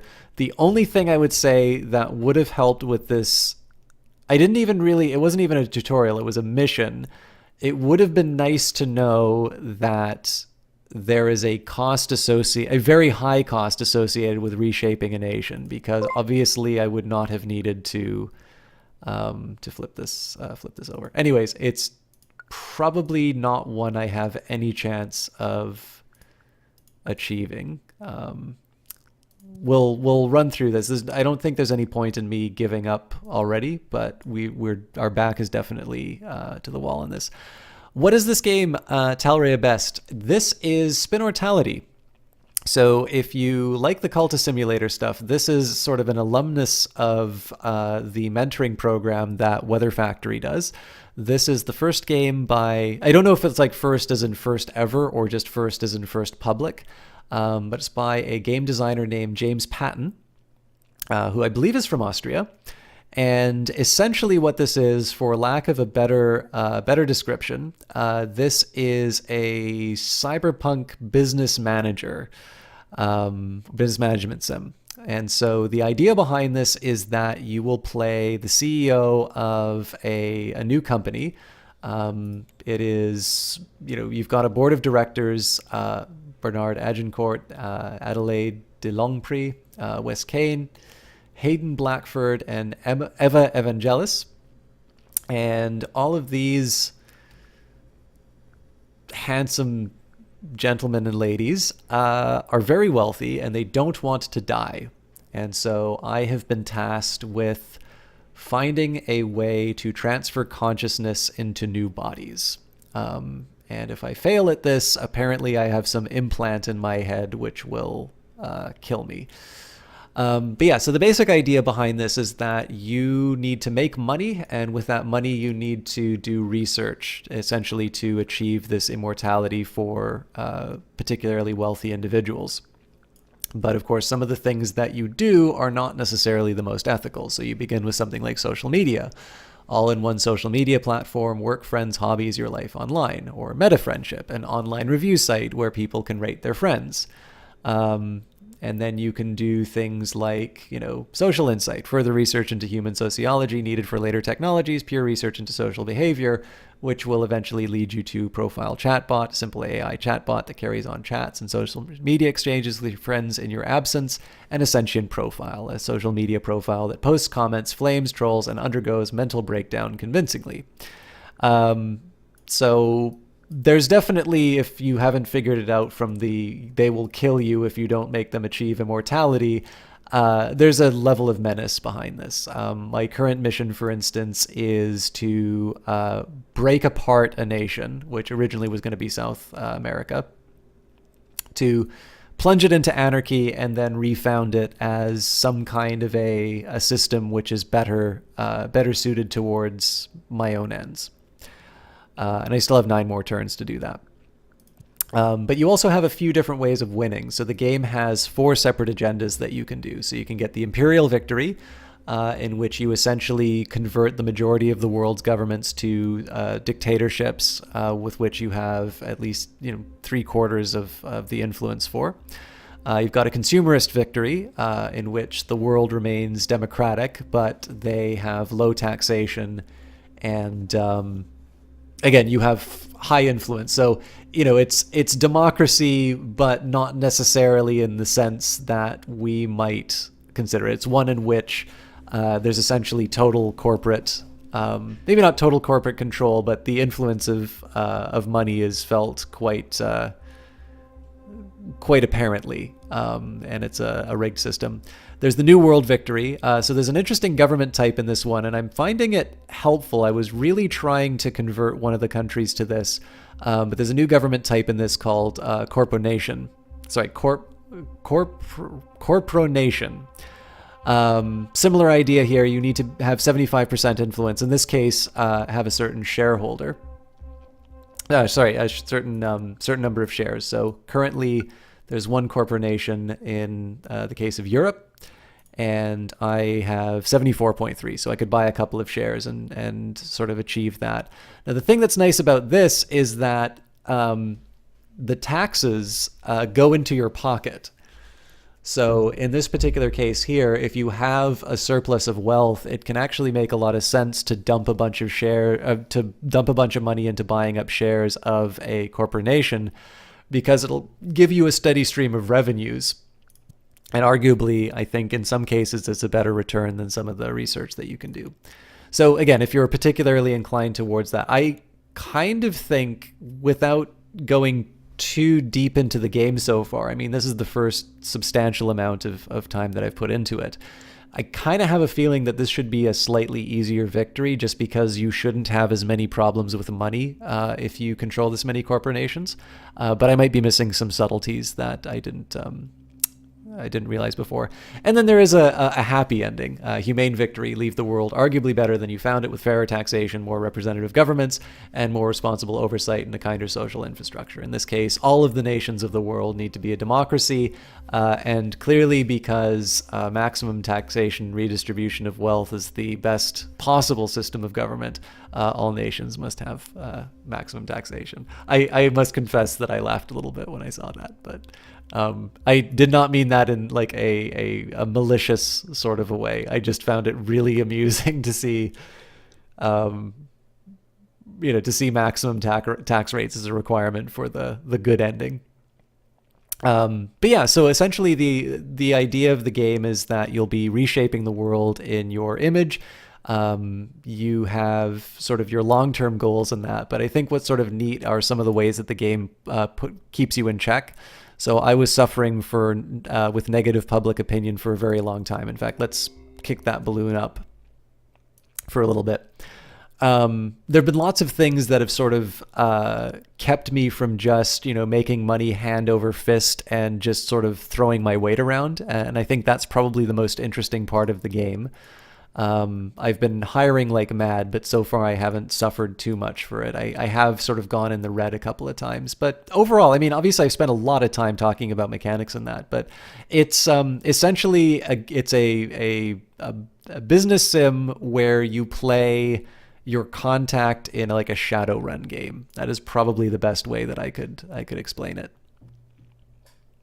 So I guess it works as an anti-corporate dystopia requirement. Yeah, absolutely. Paper dupless. And I mean, again, the thing here is that, like, in terms of taxes, like, I don't mean to, like, please do not assume that, like, so first of all, I'm Canadian, so I'm able to say that I'm not a card-carrying Republican. Like, please do not assume that, like, my politics come from the 1980s. Like, I definitely feel that a lot of talking points on taxation, particularly of companies, tend to come from a period of time when the government was pulling back from taxation schemes that really were potentially dampening sort of the efficiency of the economy. Because that was true in like the 70s and 80s, obviously does not mean that that's true right now. I think depending on the country that you're in, it's sometimes difficult to say, taxes are too high in some cases. I mean, again, it depends. There's obviously with some of the recent statements from some pretty big political figures, there's obviously a lot of discussion going on about marginal tax rates right now.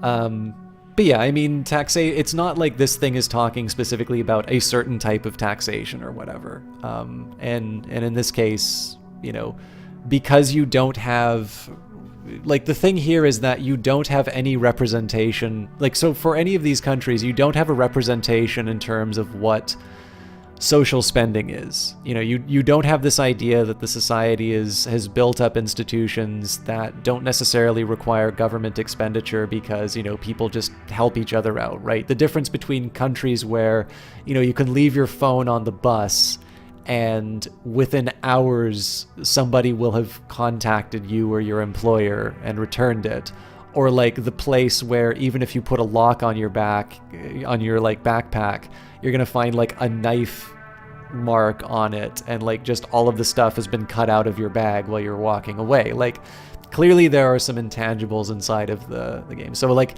as it's probably wasn't the best thing for me to laugh at that, but in the end here, the only way that government spending on social programs is represented is through taxation. So in this case here, I don't need to turn it into a dissertation as to why, increasing taxes is a bad thing. There's actually, in some cases, raising taxes is a very sensible thing for a government to do. So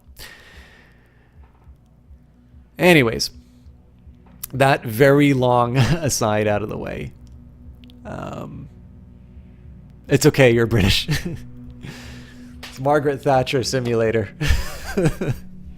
Each nation has its own media. This represents all media channels, traditional media like TV. Oh, the other thing that I completely neglected is you can also, through your efforts, adjust the composition of the country. So this is kind of a neat one because I rather like the game Democracy 3. And what I think is interesting about Democracy 3 is that you can nudge a society, particularly with the social engineering DLC. You can enact policies which don't immediately change the society's views on certain issues, and yet by staying in government and continuing to fund these programs, you actually do bring about a shift in the country. And I just think that's an interesting way of doing it. And I think it's probably a little bit closer to the way it might happen in the real world. So the way that that's represented in the game here are one of two things. So there's a certain amount of media influence that you have.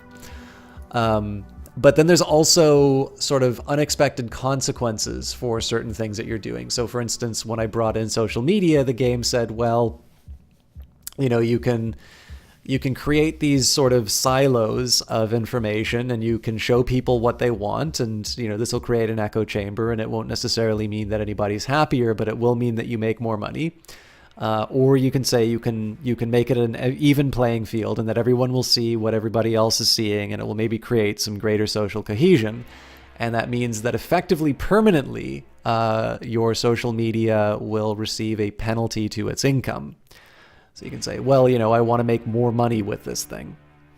So you click that, and all of a sudden, one of your countries at random becomes xenophobic. Now, that doesn't necessarily... Like, the thing that's neat about this game, and the reason why this game becomes interesting to play, are that when you sell new products, you have these different marketing schemes. So if it just so happens that your next few products sort of have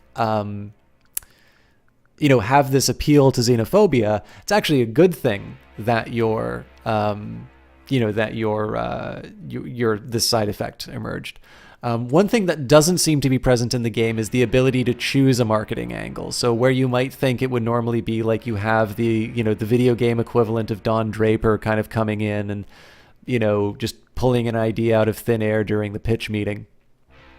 You don't actually get to determine the marketing angles. Essentially, you assign your employees to come up with one of 5. And if, there have definitely been some cases where countries don't have demographic profiles that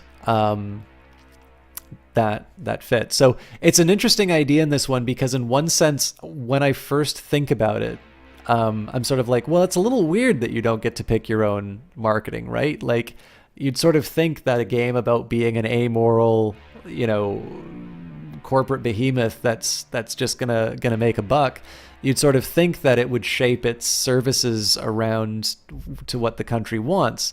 But if you do that, you move away from the even more sinister cyberpunk element, which is that no. We shape the ideology to match our products. So I sort of take it as, media here might be sort of traditional marketing. And then you sort of have your big launches. And so the idea is that the resources you spend on sort of your day-to-day marketing that sort of has this effect on the ideals of the culture ultimately serves for your long-term goal of these products here. It's not a perfect lineup. And the only reason I say that is because I blew it again with the gene stims. The only reason I say that is that obviously it would be helpful to know what your marketing angles are ahead of time so you can shape society. But that's my long my long-winded answer to all of that. So sorry for making me self-conscious about politics. Oh no, I like as soon as I started talking about the taxation stuff, it's something I wanted to mention, but I. So here's the thing. I don't believe in the whole don't talk about politics thing or keep politics out of my game. I think that's really dumb. And I have views. Obviously, I've kind of abandoned the game at this point. I am a bit over time. So I think what I'll do is I'll finish the tutorial and I'll give an overview of the game and we'll take it from there. And I'm sorry. It's just because I really do need to make sure I get a proper night's sleep tonight today. But yeah, like, so I kind of knew I was going to talk about the taxation. The problem I had, Peter, Paper, I don't know if you saw this before, but when I saw the tax thing, I actually let out a laugh and I immediately felt like a bit of a jerk over it. So it's really more responsible for myself. But with that in mind, I did, while I think the whole idea of telling people, especially like in their own channel, like, oh, don't talk about politics. And I'm like, I realize it's not for everyone, but it's an important topic and maybe we should be talking about it a little bit more often.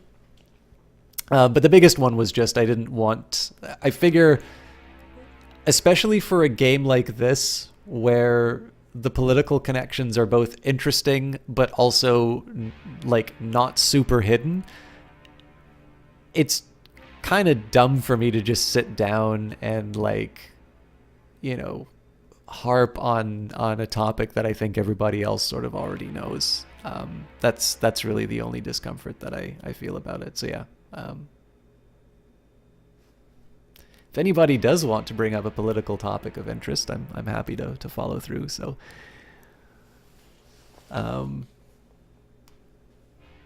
yeah, well, and again, like, it's one of the things that I'm really conscious about in games like this is I always like to sit down and say, well, what does this represent? Because again, like, you can have a very egalitarian and a very, like, you can have a very good society with a very low tax rate.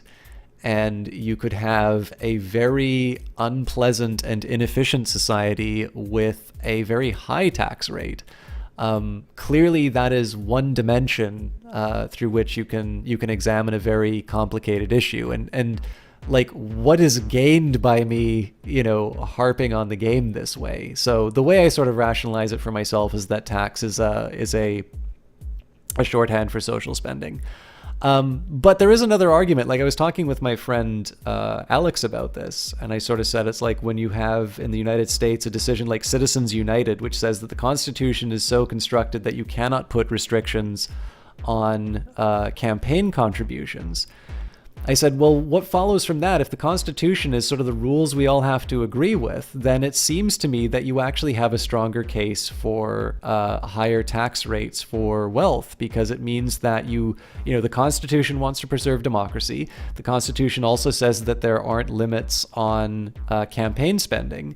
And so it sort of follows from that, if you want to preserve democratic institutions, then it might actually make sense that you need to put a rein on wealth.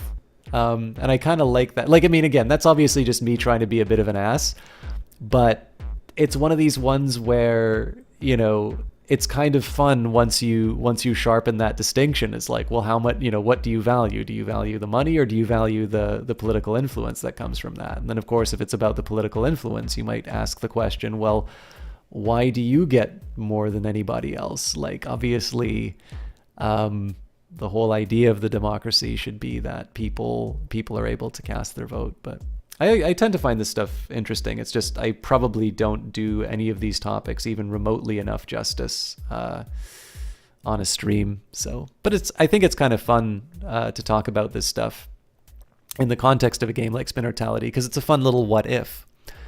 Let me just catch up really quick with everyone. So Galva you have this huge rant about how dumb it is, how everywhere says no politics, please. You relate? Yeah, well, this is just it. Like, I understand why people don't like political discussions, because right now, at the moment, everyone became political in the sense of they had like that team that they wanted to be on, and they become really intolerable in conversations.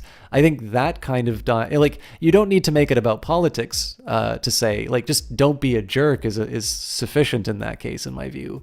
But like, I think people should kind of care, does the garbage get picked up? That's generally that's a municipal service. Do you have bus coverage? We're getting light rail in Ottawa. I'm really happy about that. And it costs a lot of money. We're actually currently in a fairly heavy deficit to finance the light rail.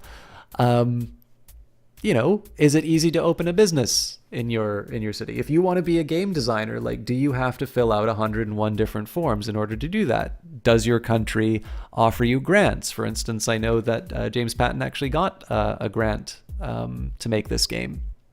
And he actually needed to slightly change the way that his game was made in order to work with that grant. So like, all of these are political discussions that actually affect this particular moment. This game is a certain way because James had to dedicate resources to making sure that it was in the local language rather than work on some other feature. And that's fine, because I actually think it's probably good that Austria have Austrian games, but I'm not going to benefit from that as somebody who helped with the Kickstarter.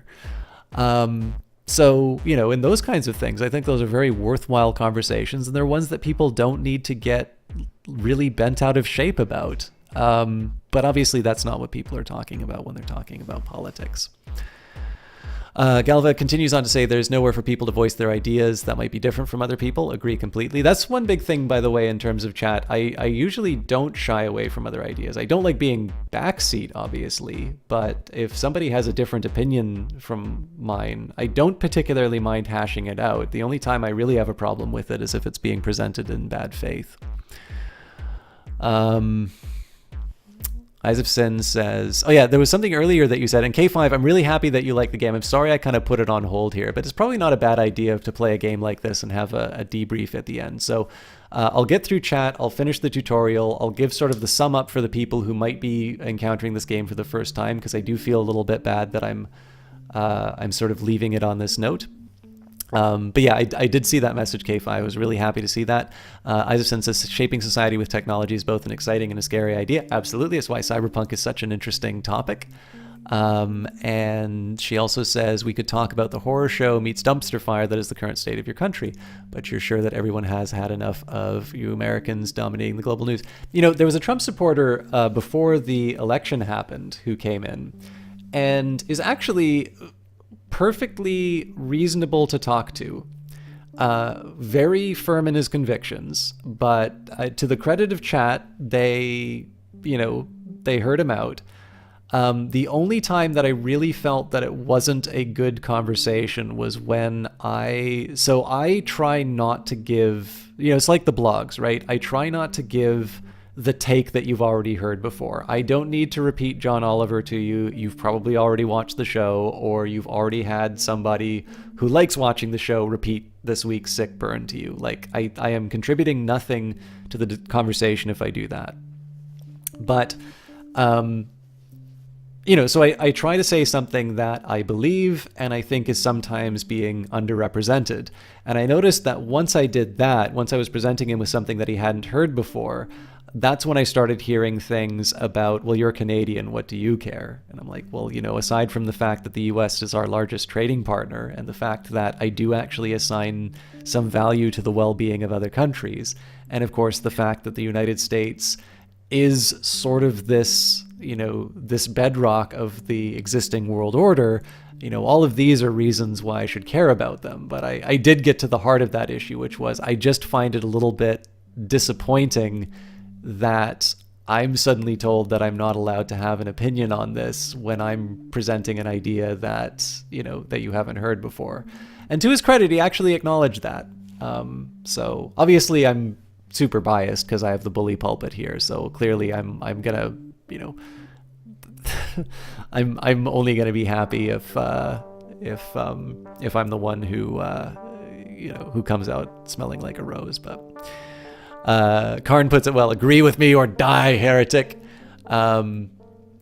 And then Galva says, so people never advance their ideas or ways of thinking or learn how to deal with interacting with other people who have different views. And you take it far enough to explain how nobody's talking about politics anywhere is just how those people in power would like it to be, like for us to be. Yeah, I mean, I worked on political campaigns. I mean, obviously our goal most of the time was to get our existing vote out rather than, obviously from the chat, you guys have probably figured out I kind of like the back and forth and the cut and thrust. That's why I really like doing seminars, because you usually have a room full of guys who really want to make you, they really want to show that your paper's not good. And I'm like, well, I've been with this thing for a couple of months, so if you guys can do that, then I really haven't done my work.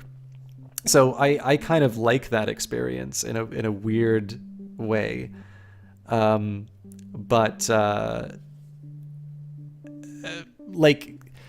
The thing is that I've never really felt that I can go to the door and I can turn somebody who's like a conservative or an NDP voter into a liberal voter. That was one of the federal campaigns that I worked on. My view is that's the candidate's job, because in the end, the candidate is supposed to say, it's like, I am asking you, the citizen, please put your support for me because I'm going to do the following things. And part of that package comes into the idea that, I want to actually go to Parliament to enact laws. And to do so, you usually can't do that as an independent. I have chosen this particular party for these reasons. I know you don't normally vote for them, but because my individual platform is this, here's how I'm going to make these things work together. On maybe a depressing note, I actually think the best politicians are the ones that are designed to be the least appealing to people, because good democratic politicians compromise. And this is where you get a lot of people sort of saying is they're all corrupt, nobody really represents my interests, so I'm not going to vote for any of them. And what I feel that is doing is, I feel like that is making people, effectively what people are saying is I'm not going to participate in the democracy unless I always get my way, which is essentially a secret wish for a dictatorship. The only model in which somebody always gets what they want is when, their guys are in power and it's basically screwing everyone else. And there's plenty of political economy on that. There's a really good paper on how power is shared in Africa that can tell you a lot about how those societies are structured. But they're not necessarily the ones that we want to be. Obviously, it's not just Africa. That's what the paper's about. But that's well studied if you want to think of a country like that. It's one of the reasons why, even though I don't particularly like my options, we are in an election year in Canada. So I am going to vote. And I think I might know who I'll vote for. But, I'm not going to lie, I don't feel good about my options. It's just that I also sort of recognize that it's important for me to put a representative in place who is willing to sort of give and take on issues that I might care very deeply about, because I realize that that is the way that we actually make some progress. If we just simply lurch from one party screwing each other for however many years, everybody just gets pissed off, and at some point, that middle falls out. They say I'm too pure to vote. And effectively it just becomes the sort of thing that I did when I was working on political campaigns, that, you try and drag out as many people who like your guy who wears a red or a blue or an orange tie. Anyways, sorry, that was a monologue. Let me catch up with, Talris says, the thing about that much spending, once you go into the high spending on campaign stuff, it goes from ads to actual manipulating people through social media.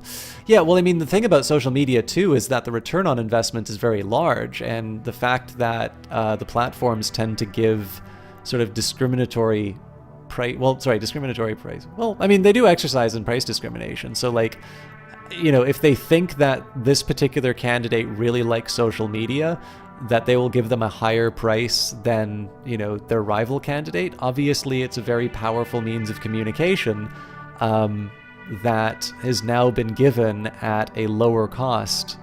So, it's obviously not means tested. It's more about willingness to pay. And so in that particular case, it does raise an interesting question in terms of access to those tools, because clearly social media does not exist in the same kind of competitive market that, say, television advertising does, which means that you can actually see much more flexible pricing than what you might in other circumstances.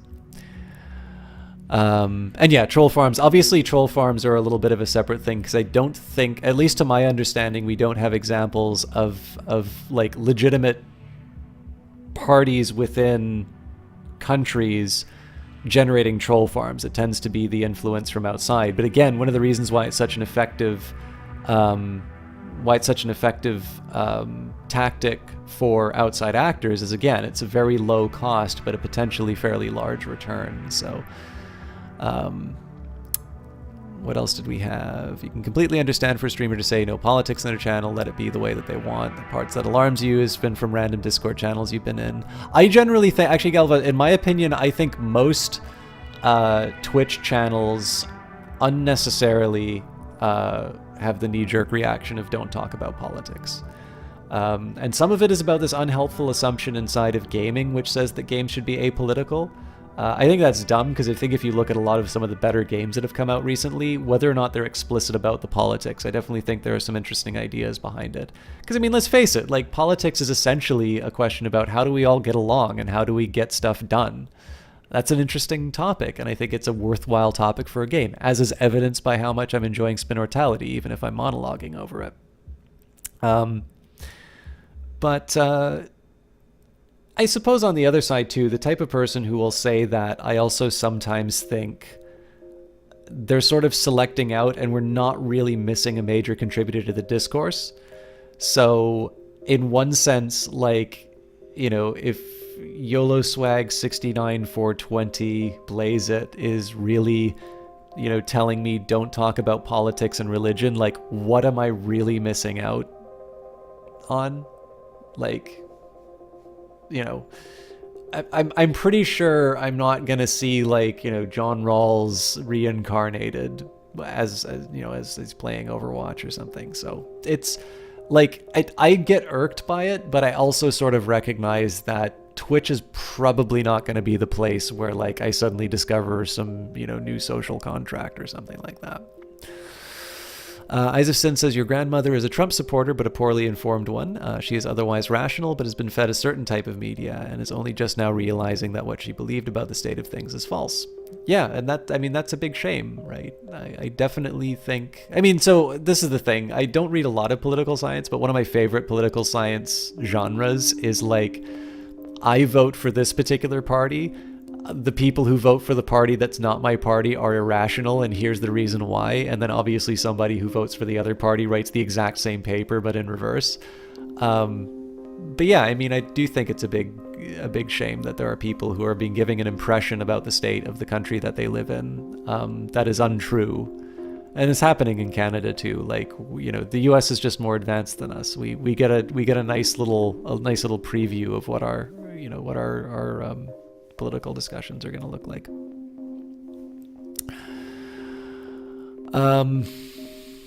While you're 100% voting, you still take the view that the range of positions taken by elected officials is skewed compared to the positions that of the populace takes. I think, nobody represents my interests. Yeah, I absolutely think that's correct, Paper Dupliss. Like, I recognize completely, like, last election in particular, because I am one of these really annoying people who does not believe in electoral reform.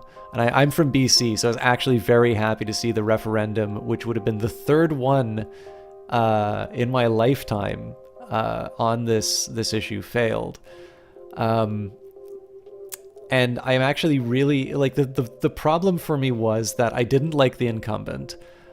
And the other two parties said that by voting for us, we feel that it's a mandate for electoral reform. And I'm like, this is the one position I wouldn't vote for you on. Like, the one candidate who says, a vote for me is a vote for electoral reform is the one person I said I will absolutely under no conditions ever vote for. So,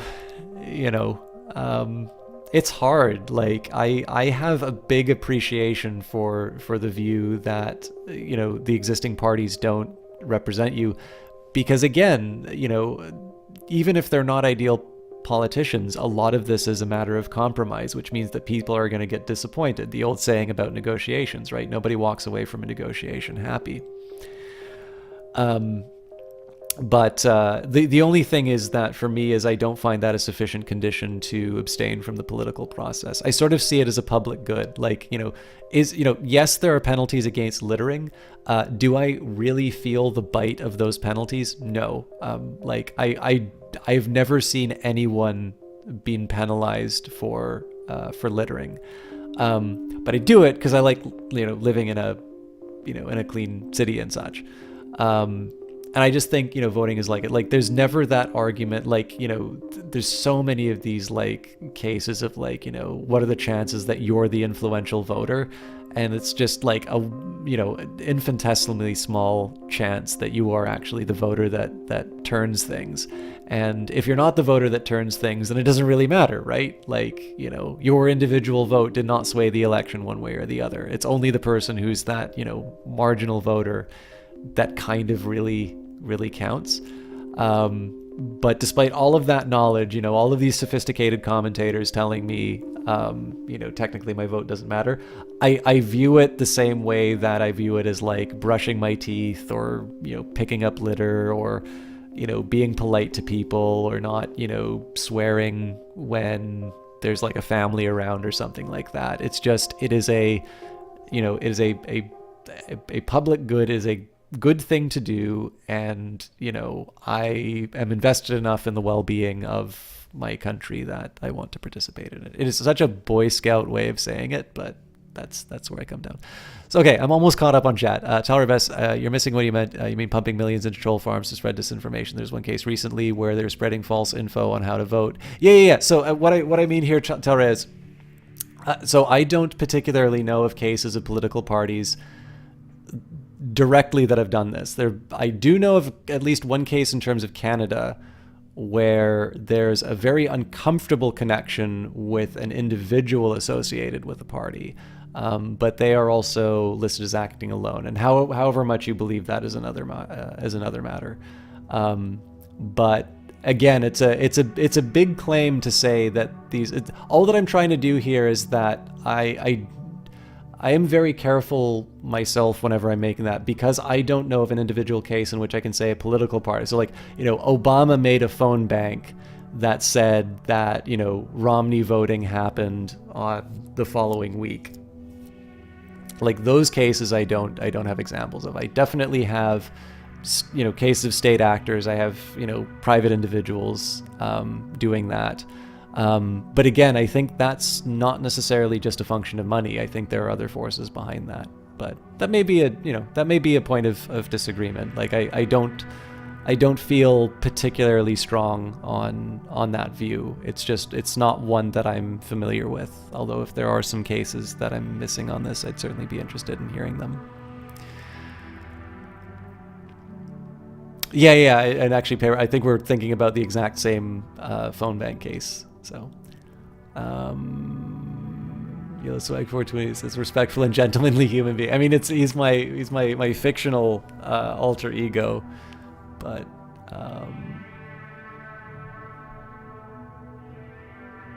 yeah, I mean that's a tricky one, right, Talrea? Because like I do know in your case the Leave campaign has got some very clear cases of like, yeah. I should be a little more careful on that, because obviously the referendum is a different beast, and that one really does. In fact, that one has a Canadian connection of all things. There's actually a Victoria firm that was used in that, and effectively, I mean, the real shame about that one is the fact that this one is even less about a lack of finance restrictions so much as the fact that one party played by the rules and spent a certain amount, and that, or not party, but like the Remain side seems to have abided by the rules and has actually spent the proper limit, and the Leave side, you know, by all accounts, seems to have completely blown past that limit, and just, you know, had a number of ways to hide that. So that's actually that's a good point that you made. I think I missed the connection because I was thinking about this in the context of like Citizens United and the amount of money that gets spent on U.S. political issues. But like obviously in this case, one side was playing by the rules and the other wasn't. And in that case, you don't really need a lot of sophisticated analysis. It's very clearly a fact that it's a bad result. It's one that I mean it's a really frustrating situation to see what's going on in the UK from my side.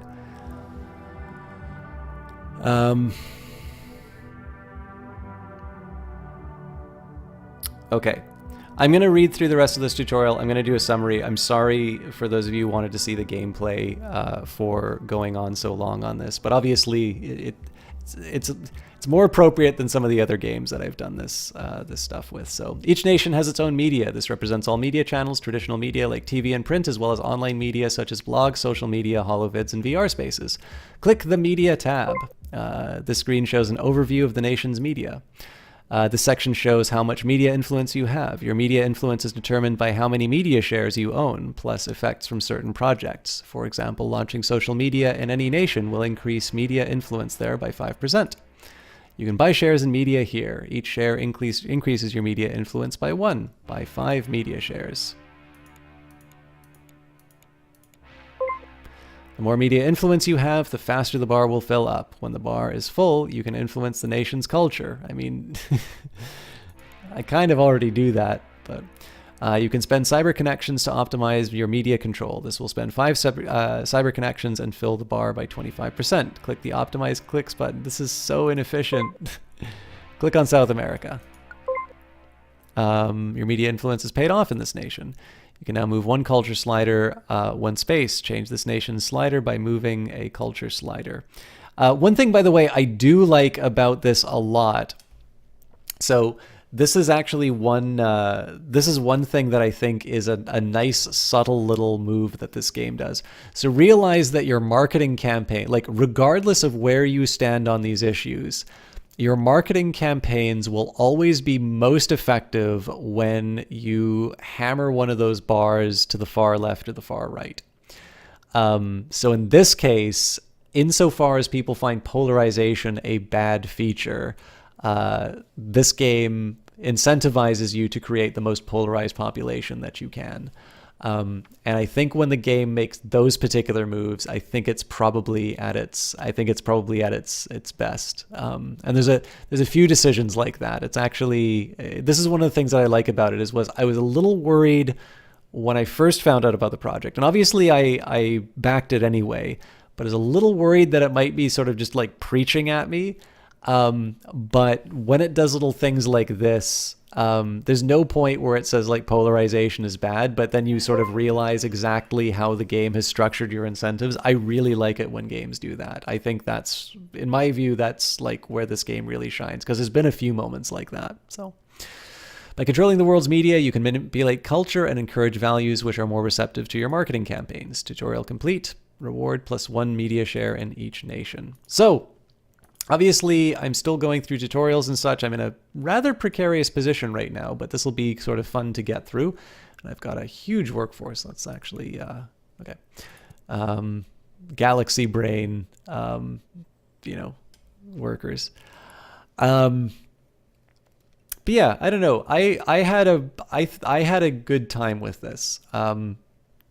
I know I said on Friday I was a little bit worried that I may not be able to do this game particularly well, but I like it. I mean, I will admit, this is a game that has the Made with Unity logo on the front of it, and there's little weird things that happen. So you'll notice the music's kind of been coming in and out, and there's like a little, cut out in terms of like, obviously there's something going on with the UI to sort of put this big gray sort of like sheen over the thing.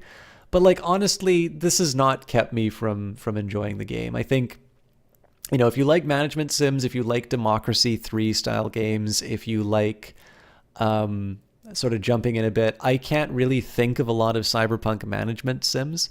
And I think this one does a good job taking some, you know, some interesting ideas, and where I was maybe originally worried that the game might be a little preachy, I thought I think the game has lots of little subtle touches in it which I like a lot. For instance, you know, subtly making you somebody who will constantly polarize every society that you're in because it is a convenient way of making marketing happen. And sure, like there is the you know, there are the overt messages that you get saying, you know, hey, do you want to put people in information silos? But again, subtlety, like the world that you create through the incentives that the game gives you, takes you on a very interesting little road. And I'm very pleasantly surprised by some of the choices that they made in this game. And I did. I'll be honest with you. I don't know how many games this guy made before this one, but like if this is the first effort, like there is no hope for, you know, like I will never have a career in game development. Like if this is what a first time game designer is competing against, like there's just no hope. You know, it may not be for everyone. Obviously, if you're one of these guys who thinks politics shouldn't be in games, probably you might want to give this one a skip. And obviously, like if you don't like strategy style stuff, it's a little hard to say what is inside of here. Otherwise, but I'm pretty sure if you watch this channel, like, you know, I do like the action games, but I don't play Doom and Wolfenstein and stuff like that enough to really say that my audience is a, you know, high octane group. So it's a fun one. If you've not checked it out, spinnortality.com, I believe, is the website. That's Open Secrets. That's a great website on its own, but for different reasons. So you can buy it wherever you want, really. That should give you all of your links to, I hope it does. I don't have unfortunately I don't have the Steam link for it right now. But it's James_D_Patton is the game developer. The game is available on Steam and itch.io. Oh, it's actually right at the top there. So if you want to buy it on Steam or itch.io, you can do so. And then I am going to do this game at least one more time on this stream because there were some other special things I was meaning to do, and I unfortunately got sidetracked, especially with a lot of the monologuing. So I don't know if I'm going to continue on with this playthrough. I might actually sit down and play it on my own, and then I might just like jettison the tutorial for another fresh round. But I will let you know when I pick up this game again. And thank you to K5, who I think decided that this game was for him. And for any of you that do support games like this is a big thing. Like, this is a game that I helped kickstart, so I put my money towards it. You know, insofar as I find, unlike Cultist Simulator, like there isn't necessarily the idea of like free DLC for life. So I don't know if there's any roadmap for this game after the release. So there's less of an incentive for me. Like, I've already spent my money, right? But especially for those of you who do like, you know, looking for things off the beaten track, who like little indie games, I think you could do worse than this one. I think there's some depth to this which I haven't quite touched yet. Any times that I sort of like stub my toes on something, it's usually pretty minor. It's not been like, okay, well, this just, you know, ruined my playthrough. Still love the Galaxy Brain, and yeah, it's been a very pleasant diversion, and I sort of like that we were able to have a chat in, you know, at the end. Although I sort of apologize, Talra. I think I missed the boat on some of the stuff that you were saying. I missed the boat that you were on what you were saying before. So sorry for being a little slower than I was. Yes, Alexis Kennedy was a mentor to this particular project. So.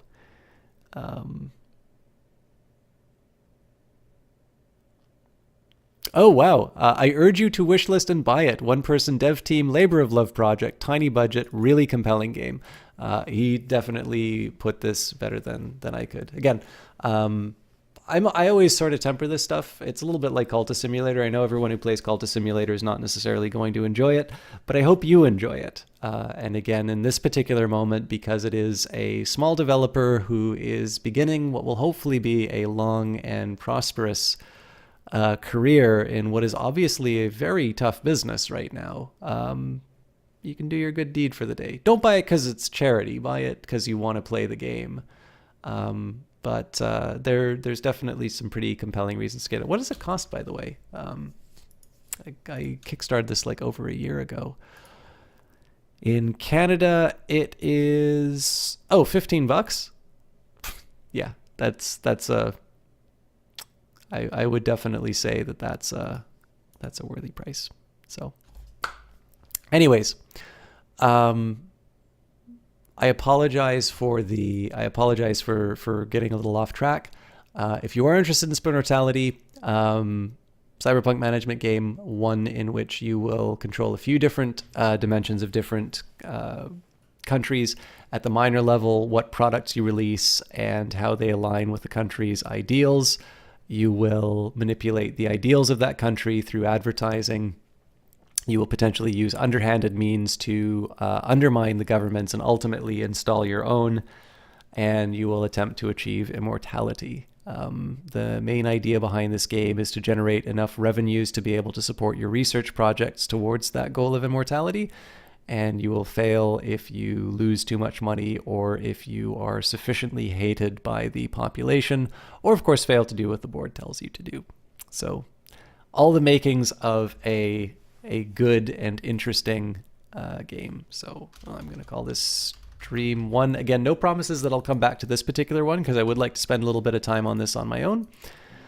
But that was Spinnortality. And $9 on sale. Okay. You Americans get things so inexpensively.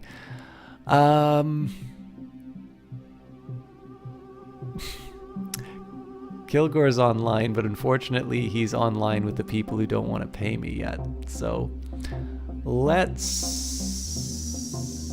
Okay.